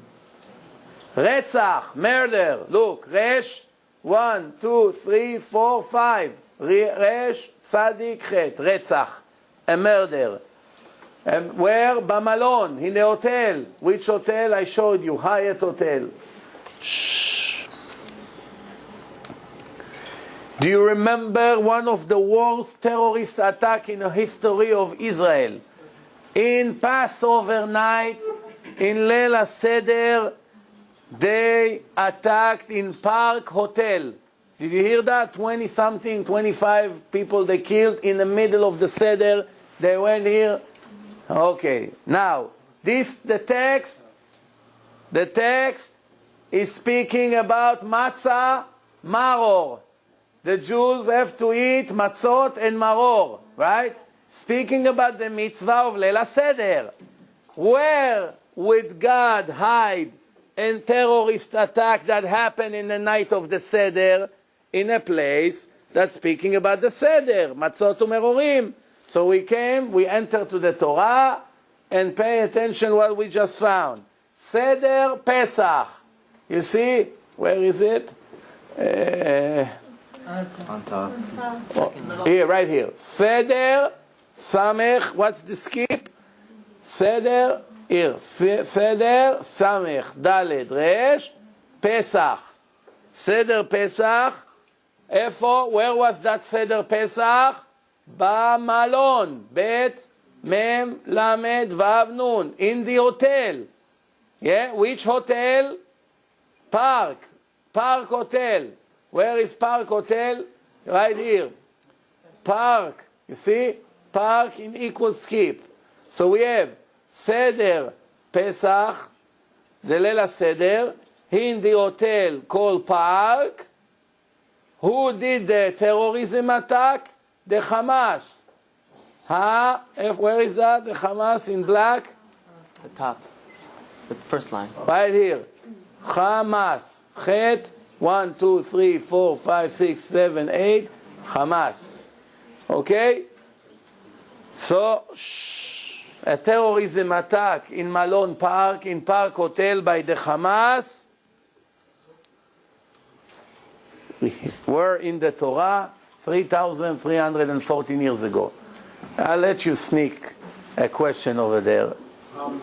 Is it possible, or has anyone ever tried to, let's say, decode events in the future? Everything that you're measuring are things that happen. Yes. There's ways to know the future, but in a very limited way. I don't know if you were here when I spoke 20 minutes ago about the Michael Drosnin that went to Yitzhak Rabin and warned him that he's going to get killed. How would he have known it? He checked in a computer and he knew what to look for. There were many talkings in the Israeli politics in those days against him, for giving the land of Israel to the Arabs for nothing. The right wings used to threaten his life. The rabbis say that what he have done, he deserved execution. There were a lot of noise in the Israeli politics against him. It wasn't so difficult to guess that he's going to get assassinated. So this American one, I guess he was involved with what's happening in Israel. He wanted to know if they're really going to kill him in the end or not. And while he was entering that, he found it appears in the Torah. That's why he went and warned him. But I'll give you something that happened. In the first Gulf War, when Saddam Hussein and Iraq invaded Kuwait, the Americans, George Bush the father, the first one, warned Iraq to leave Kuwait, and if by February 15 they won't leave, United States will attack Iraq. Dr. Doron Witztum entered the Hebrew date of February 15, whatever the date was, and the computer did not find it. The computer found Gulf War, Milchemet HaMifratz, in equal skip in one page, George Bush in the same page, Saddam Hussein in the same page, everything in the same page. We only need the date. When he put the ultimatum date of United States to Iraq, the computer did not find it. He put the next day, February 16, because they're not always starting right away when they give the ultimatum, right?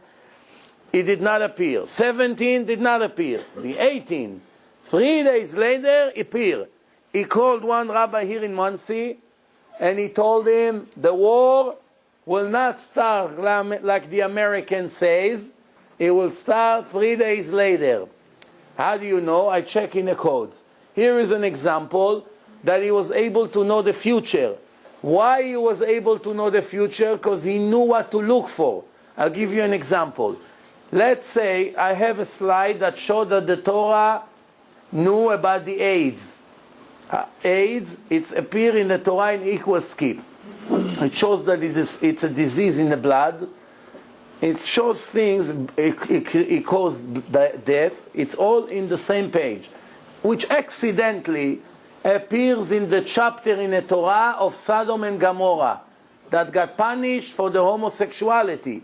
So AIDS appear in the same page in equal skip. Coincidence? Of course not.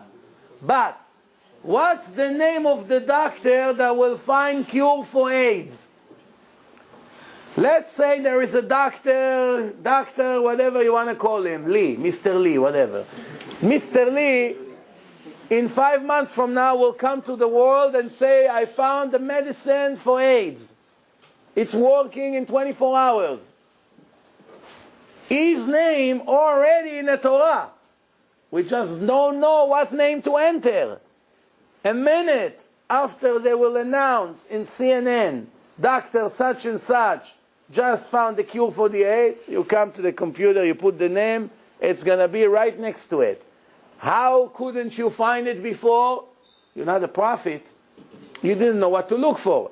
But it was always there. By the way, they'll never find a cure for the AIDS. They will only find a vaccine to prevent it from entering the body.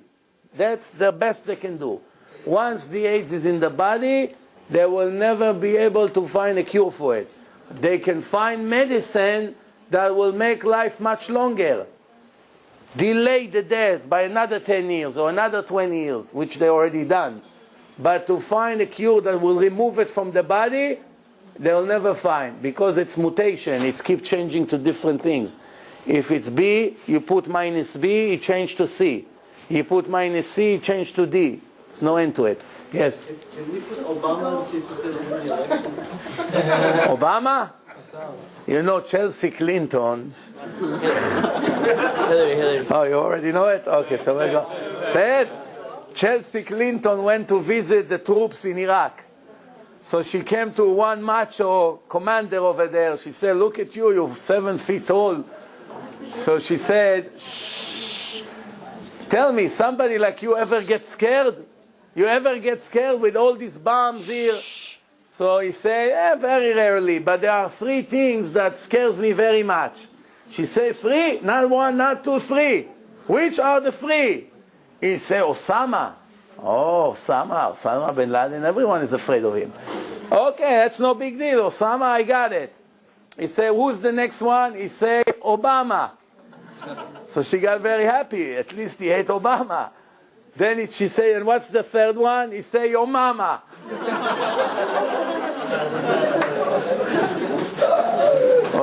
Osama, Obama, your mama. Yeah. Wait with the question. Wait. Okay, shh.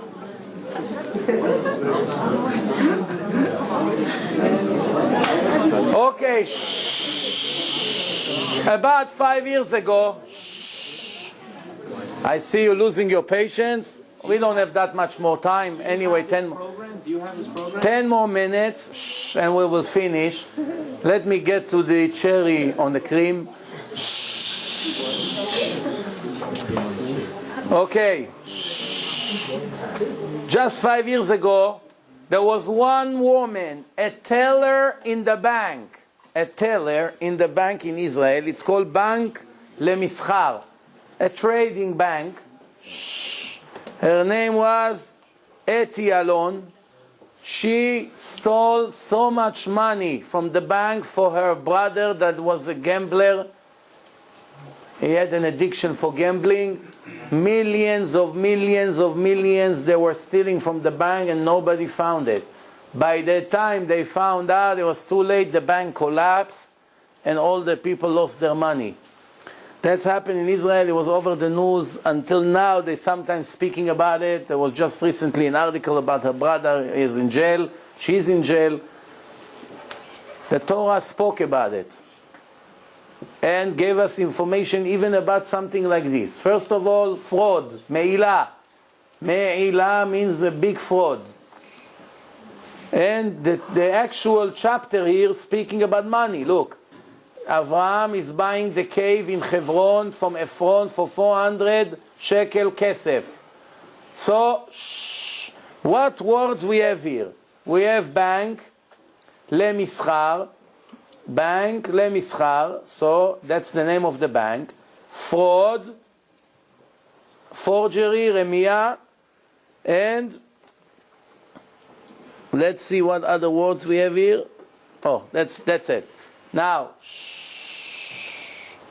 just few years ago in Israel, there was a big mixed dancing wedding when all the men and women were dancing together to not modest music.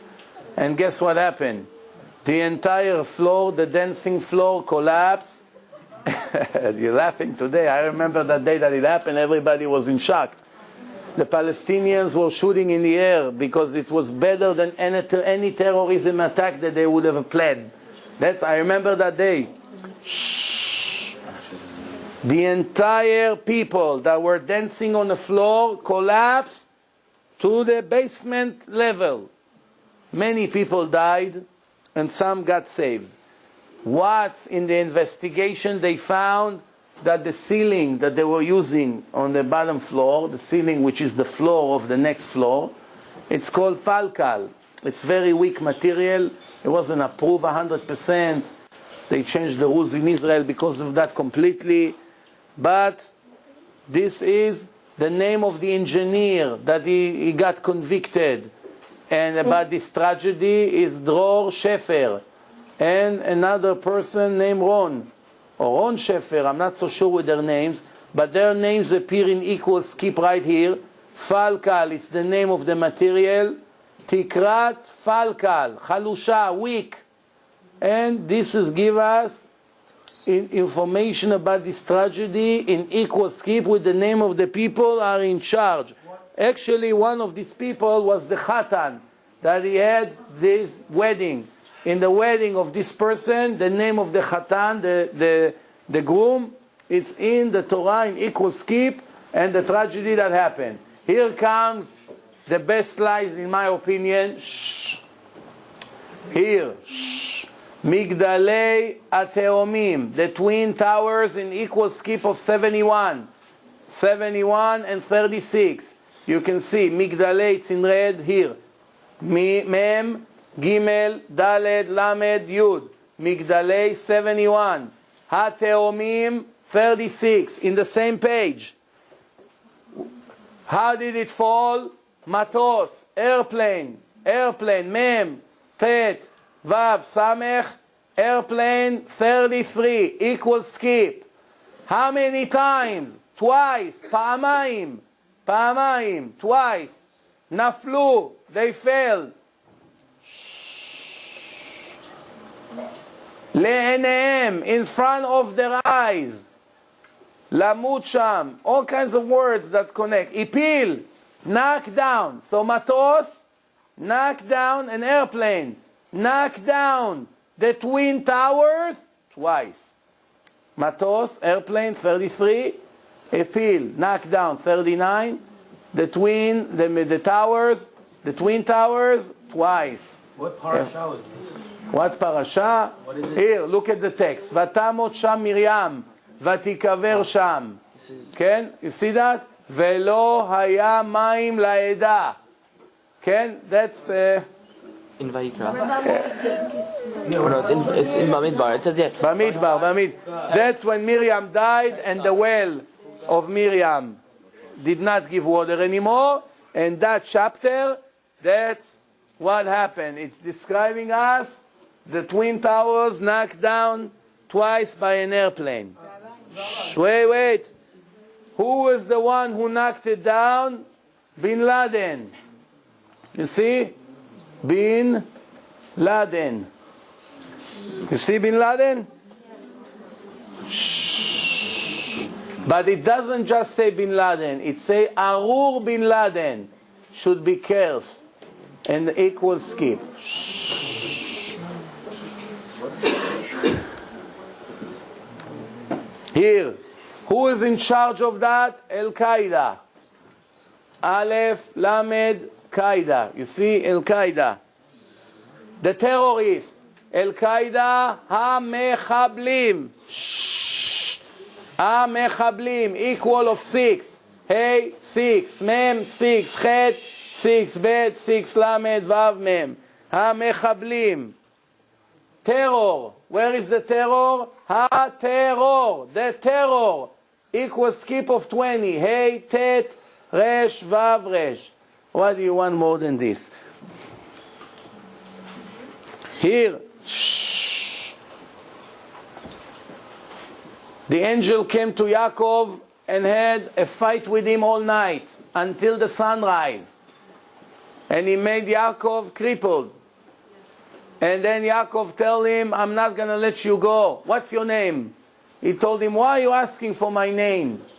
Vayivarech oto. And then he gave him a blessing. Lama ze tish'al lishmi equal skip Shem Mashiach. The name of Mashiach in equal skip right next to the word Shmi. What?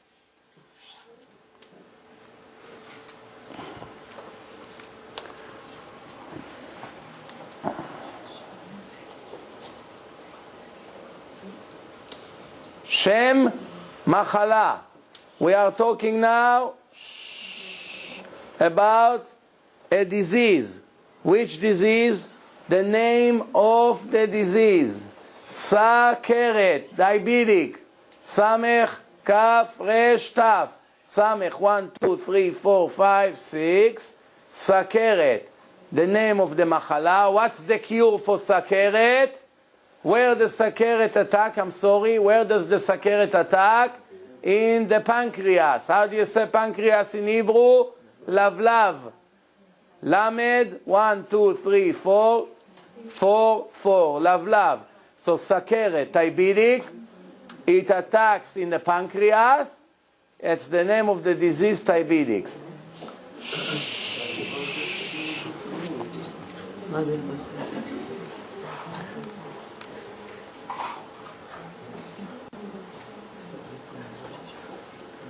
You see? Sakeret, diabetic, pancreas. That's the name of that disease. What's that, Rabbi? Nun tet Hakatan or Natka? Hakatan. Hakatan? What's that? I guess, I'm not sure. I'm not sure.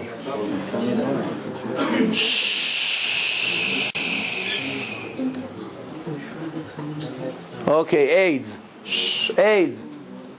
Aleph, Yud, Dalet, Samech. Mavet. Death. Where? Badam. Bet, Dalet, Mem.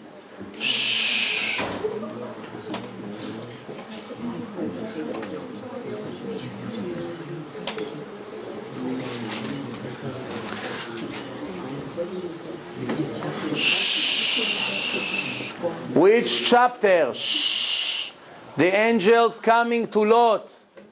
The angel coming to Lot say, you don't have that much time left. Take your family and leave. Why? Pen tisafe be'avon ha'ir.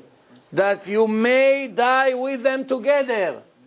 What's the word? AIDS in equal skip in the chapter that's speaking about the sex crimes they used to commit over there. Interesting. It relates always to the subject. Here he gives us a little bit more. HIV.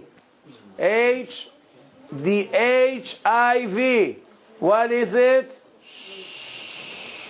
Hachisun. You see? What does he do? Harus. Hachisun. What's the vaccine system? What do we call the system? The immune. Oh, the immune system is finished, destroyed. Hachisun. Harus. In equal skip. Why? AIDS. HIV. In equal skip. No? Yes, over there. Are only tragedies decoded? No, also good things. I'm not saying this to be funny, I'm really serious. Are there any... We've heard only bad. Should I tell you a secret? Rambam was a good thing. Let's pretend there's no camera here. Ah. Like, why don't big rabbis take these codes and like show all the anti-Semites, like, look, we're not crazy. Like, these are... I have news for you. The Goyim, most of them, those who know religion, not only they don't think we're crazy, they think we are the chosen people.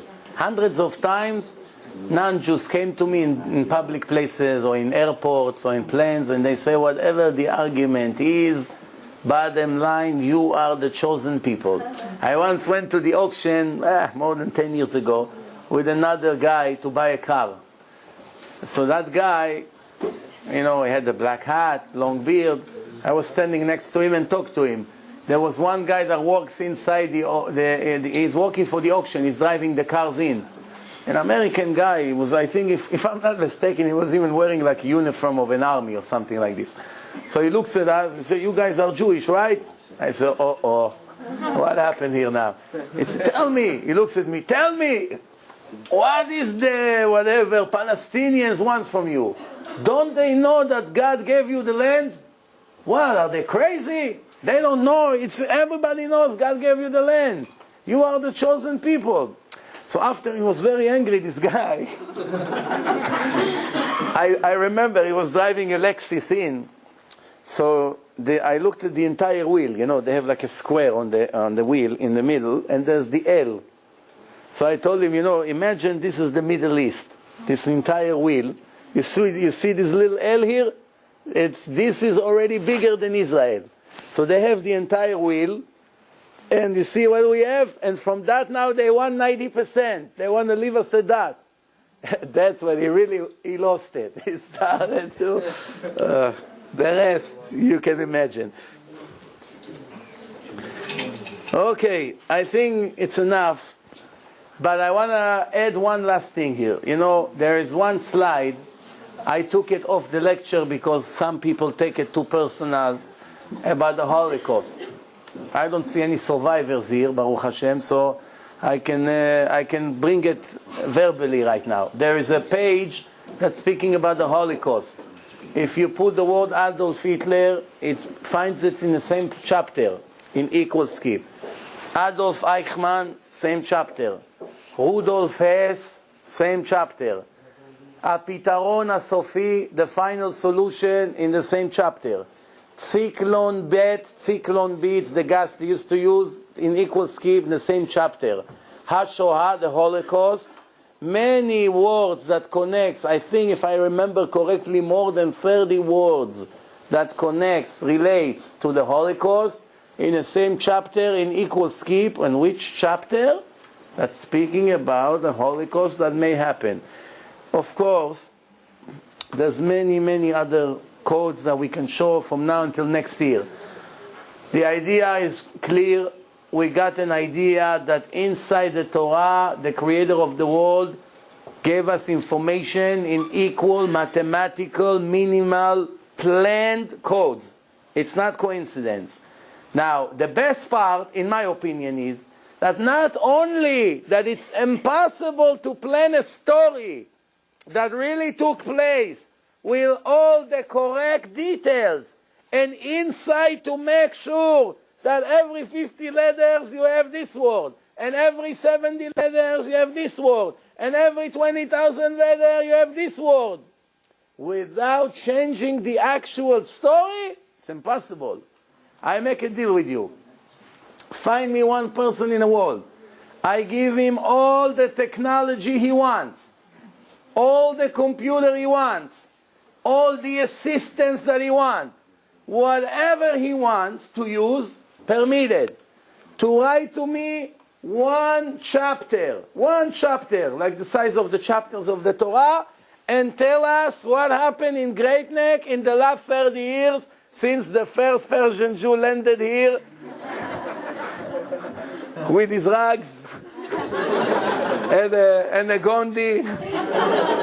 He came to look for a place. You know how the Jews come to places. Why all the Jews were living in Lower East Side? Because that's where the port was. They came from Europe. They landed in Seaport. They started to walk. He goes with his wife, Rivkale. I see this building. He knocks on the door. It's for sale. He opened the suitcase. He bought it. Then his uncle came. He said, "God, there's a place." His uncle bought across the street. Later on, you had 50,000 Jews living in Lower East Side. Same thing. One Persian like Great Neck. I don't know for whatever reason. Maybe he heard there's good bagels here. So he came here. And now how many? 30,000? Bli Ain Hara, how many? 40? Oh, I have a big job here to do. 40,000, we didn't even get to 1,000 yet. Okay, so now to conclude, I make a deal with him. Take all the technology, all the assistant, write for me one chapter, let's say 1,000 words, that's all. And describe exactly in a chronological order what happened in Great Neck in the last 30 years, and inside plant 20 words in equal skip. Just 20 words. Every time he would like to plan a word, he's going to have to change the words around. To move this word, to move this letter, to move that, to change the spelling. It will never end. Why? Because he's not God. Yes? In the book Moby Dick, it has assassination. Thank you. Shh. I got the question. Just to let you know, when the scientist and the mathematician, they checked the Torah, they didn't only check the Torah. They checked 130 books. Among them the New Testament, the Quran, Moby Dick, Milon Even Shushan, it's an Israeli dictionary, Milchama Veshalom, it's a famous book, all kinds of famous books, and other than some coincidental skips that here and there they found one or two, because obviously there's some coincidence here and there, they did not find anything that even come closer to what the Torah has, 20, 30, 10 words in one chapter, all in equal mathematical skip. They did not find it in any of the books. So now, the conclusion is somebody knew everything that's going to happen. I have only one last thing to finish, which we did not finish this night, is to answer your second question. We answered the first, everybody forgot about your question, but we have your second question. Your second question is how it did not eliminate our free choice. That's a hard one. If it's all printed in a Torah in equal skip, it means we don't have a choice. So the answer to your question is, in the goal 4, when we put inside the computer, the city of Tel Aviv will be bombed, העיר Tel Aviv תופצץ, the computer found it in equal skip. Then we started to have this argument. Wait a minute, so that means it was all a part of the plan. Righteous, wicked, it doesn't matter. Bombs should have fallen on Tel Aviv. We entered the computer, העיר Tel Aviv לא תופצץ. The city of Tel Aviv will not get bombed. And he also found it in equal skip in the same chapter. You got it? I'm looking at the wrong one. You got it? You got it. Plus, if you want to be more convinced, watch my lecture in the website about the free choice. I have a whole 2 or 3 hours lecture about the free choice. We'll do it here in Great Neck one time. It's one of the hardest questions in life, is about the free choice. But to conclude it with one word, the knowledge, the external knowledge of God does not interfere with our choices and our action. The fact that God can travel to the future and see in the end what you chose and where did you head to, did not interfere in any step of your life with your free choices. You chose what to do.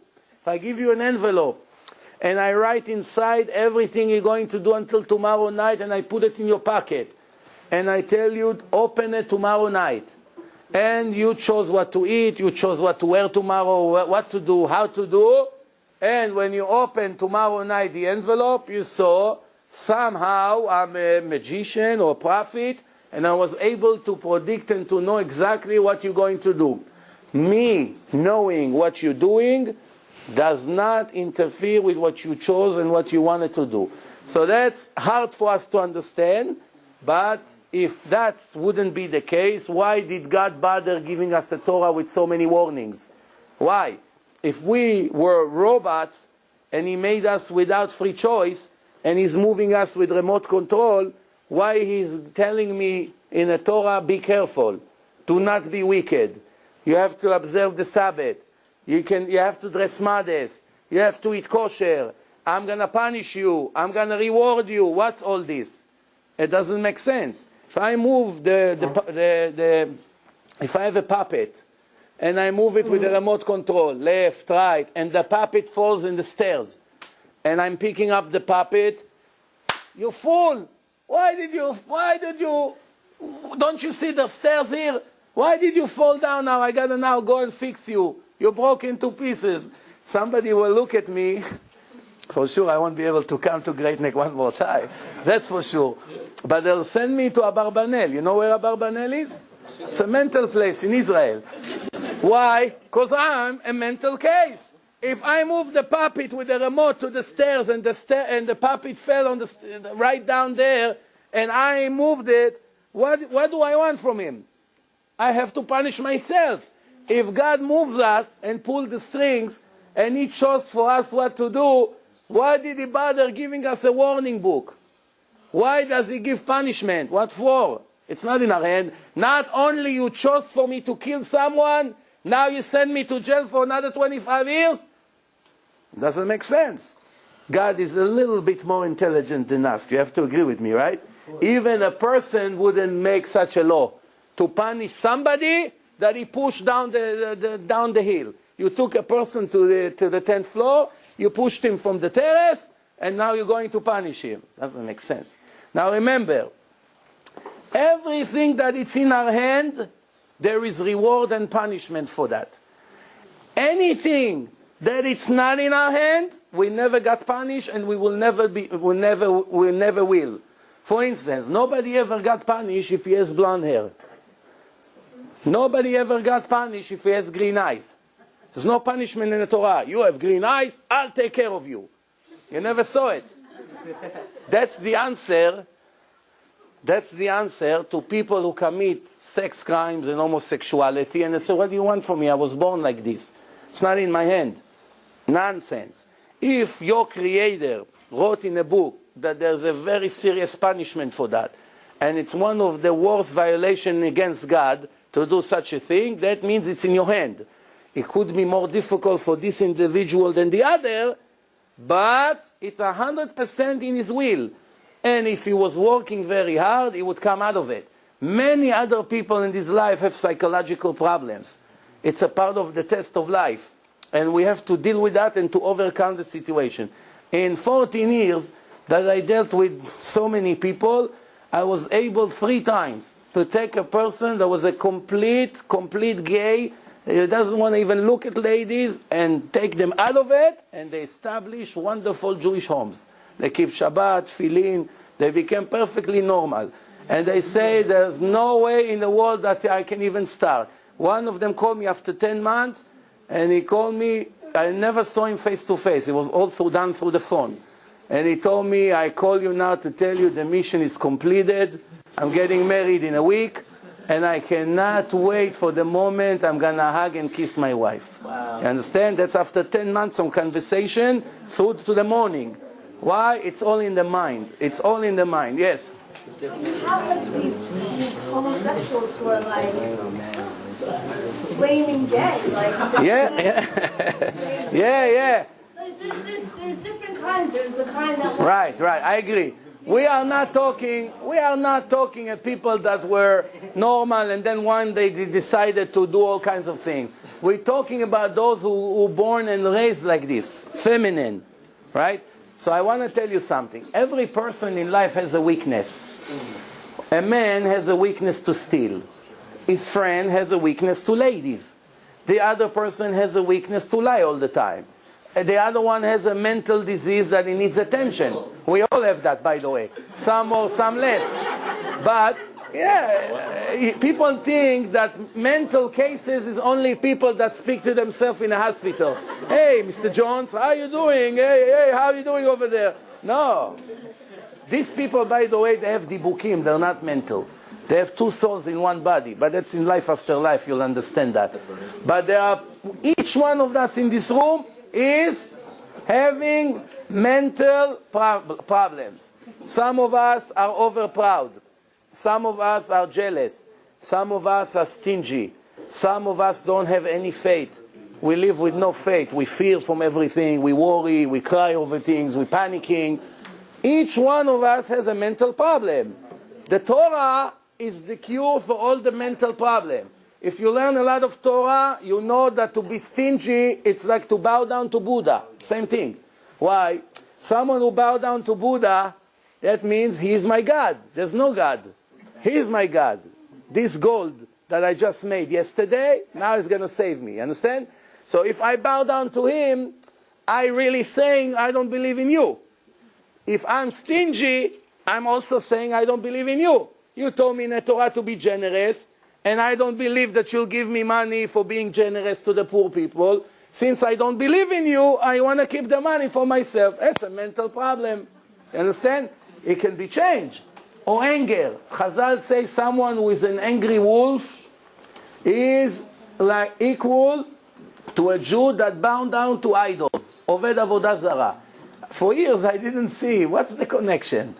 Idols and angry person? One guy walk on the street. Hi, Jojo, how are you? Not good. So why are you so angry? So, because people make me angry. So I told him, you're a fool. If people wouldn't make you angry, How would you be angry? Everyone that is angry, somebody got him angry. It's always the case. People say, I'm not angry. He drives me crazy. Angry without anyone getting you angry, then you really have a mental case. You got the point? I used to go to buy ice cream from this guy in the neighborhood. Once everybody was scared from him to death, all the kids. Because you couldn't even ask him, how are you? It's none of your business, he screams. How are you? It's none of your business. Once you buy ice cream in Israel, they take newspaper and they wrap it. Accidentally, I wanted to buy banana, I bought vanilla. All of a sudden, I realized it's the wrong one. Can I change it? Because like this, you say, take the money, just run away from his face. Why? Crazy. No belief, no nothing. Each one of us is sick, mentally. The Torah come and said, 100%. If you're jealous with somebody else, that's a sickness. That's a sickness. Why it's a sickness? I have my individual test. And my friend has his individual test. My friend has to give a lot of tzedakah. Because in his previous life he was very stingy and he failed his test. He did not give tzedakah to the Torah and to kiruv for other Jews or to the poor people or to the widows. God reincarnated him with the same test. He has another chance this time to give tzedakah. That's why he gave him millions of dollars. I passed that test in my previous life. I was very generous. I was born with no money. Why? My job is not to be generous. I was already. I passed that. So I don't have a test to give money. So why? I'm coming and jealous with a rich person. Should be the other way around. Why should I be jealous with him? He is in the middle of a test. And almost nobody passed this test. Check the wealthy people. I promise you. Almost none of them give even 1% from their money tzedakah. Supposed to give minimum 10, and if they're millionaires or billionaires, they should give 80% of their money to tzedakah. God gave a person $1 billion. What for? To drive a car from gold? To eat gold? To sleep on a gold bed? What for? Why did God take a Jew and gave him $5 billion? Here, he's 40 years old, he has $5 billion. Why do you think God put him in such a position? To hide the money in all kinds of accounts and one day to die and the United States government will take half of it? Or that his children will buy yachts and smoke drugs and go to clubs? What exactly he gave him the money for? To sponsor the yeshivot, to help the widows, to help the orphans, to open mikveh, and the most important thing, to get all the non-religious Jews closer to Hashem. Many ways to do it. What is this guy did? He took the money and concentrate on the money. What do I mean? I give a guy a car. I tell him, take this car. You have to drive from here to LA. Guys, come on. Come on. You have to drive to LA. You have 1 week of driving, and when you get to LA, you get your reward for the ride. You're moving the car from New York to LA. So the guy drives the car. After 1 mile, he takes it to the car wash. Then another mile, he changed the tires. Another mile, he changed the entire things. He doesn't like the stereo system. He's busy with the car non-stop. Then after a week, I call him, are you there? What do you mean? I'm 5 miles away from you.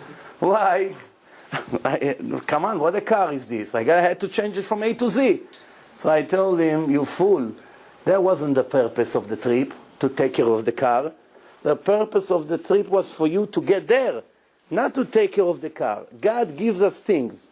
He gives us beds, He gives us cars, He gives us money, He gives us food, He gives us houses, He gives us computer, whatever we have, books, all the things we have, to take it and to use it to make mitzvot that we earn a lot, that He should pay us the endless reward in the world to come.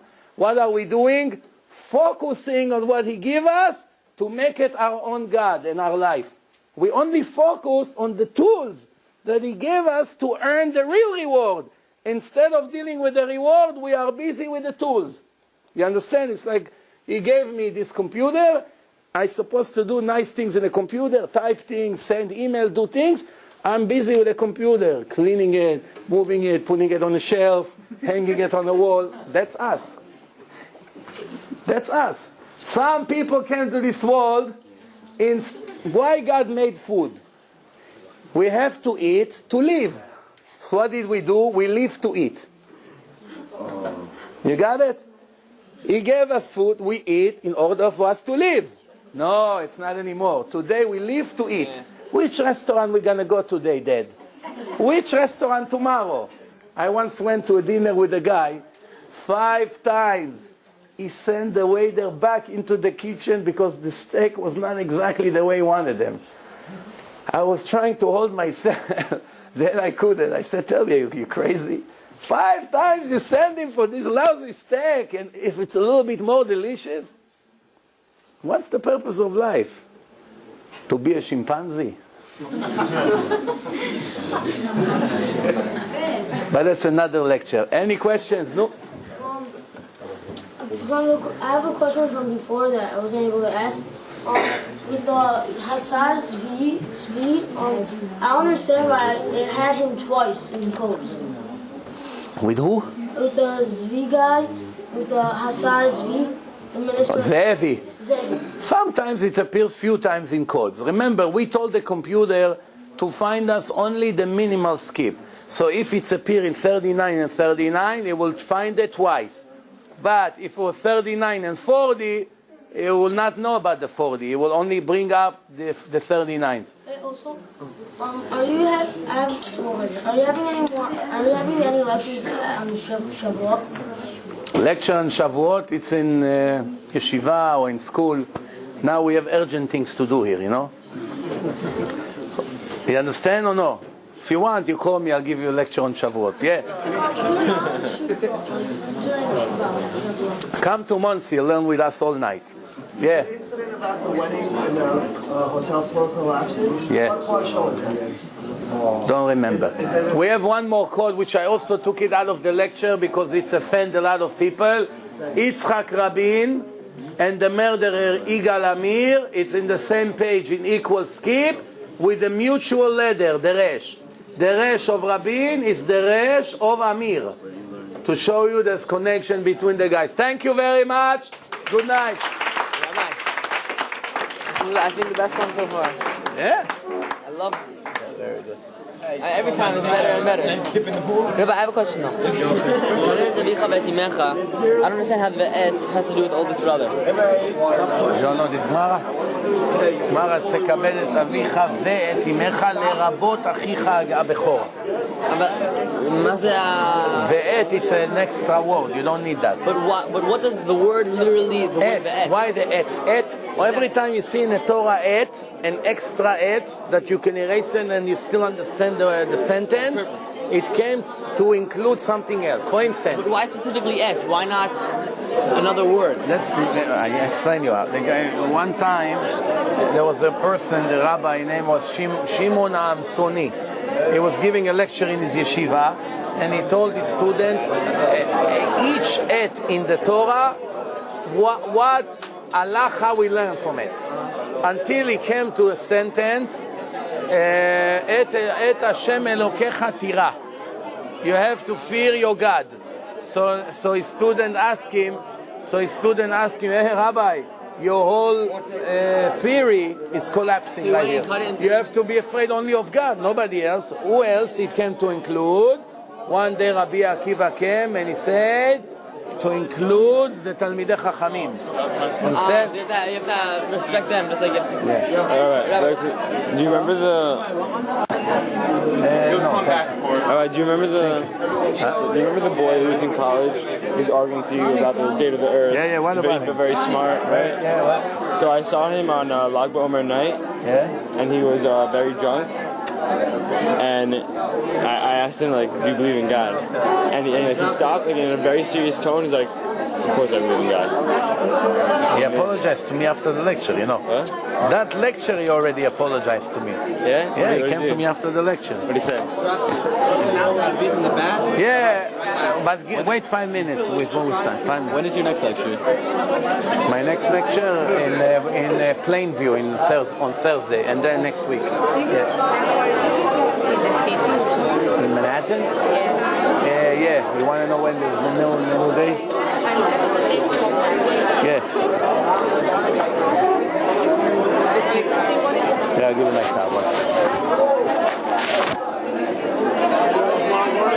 Rabbi, if I wasn't mistaken, the one from the Twin Towers, it was the parasha of the same week of the Twin Towers. Really? I think so. I gotta check I'm that. not sure, but I have to check that. You wanted to know about the... 1 second. Yeah. No, not that. by any chance you go to Miami? Once in a while. Why, you're from Miami? My family, You're from Venezuela? Argentina. Argentina. Where, Buenos Aires? Yes. You live here in Gatwick? No, my family lives in Miami, but I study in Yeshiva University. Ah, very good. Okay, yeah, the next time in Manhattan, Rabbi Dvir, it's June 18th. You know, Park East Synagogue? Park East, yeah. And we have by Rama's house before that. Not the Tuesday of Shavuot, the following Tuesday. You can watch in my website all the lectures. Yeah, thank you. I have someone in the phone for you. Oh. Hold on 1 second. Hello? Shalom. הצדיק שלנו, גלעד פולר.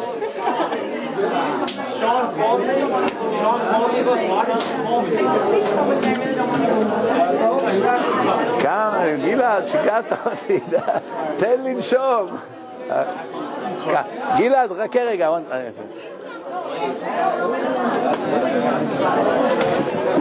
One of the women here, she wants to start doing one at her house every week. Oh, yeah. Now that's Israeli woman. That's what we gotta do, no?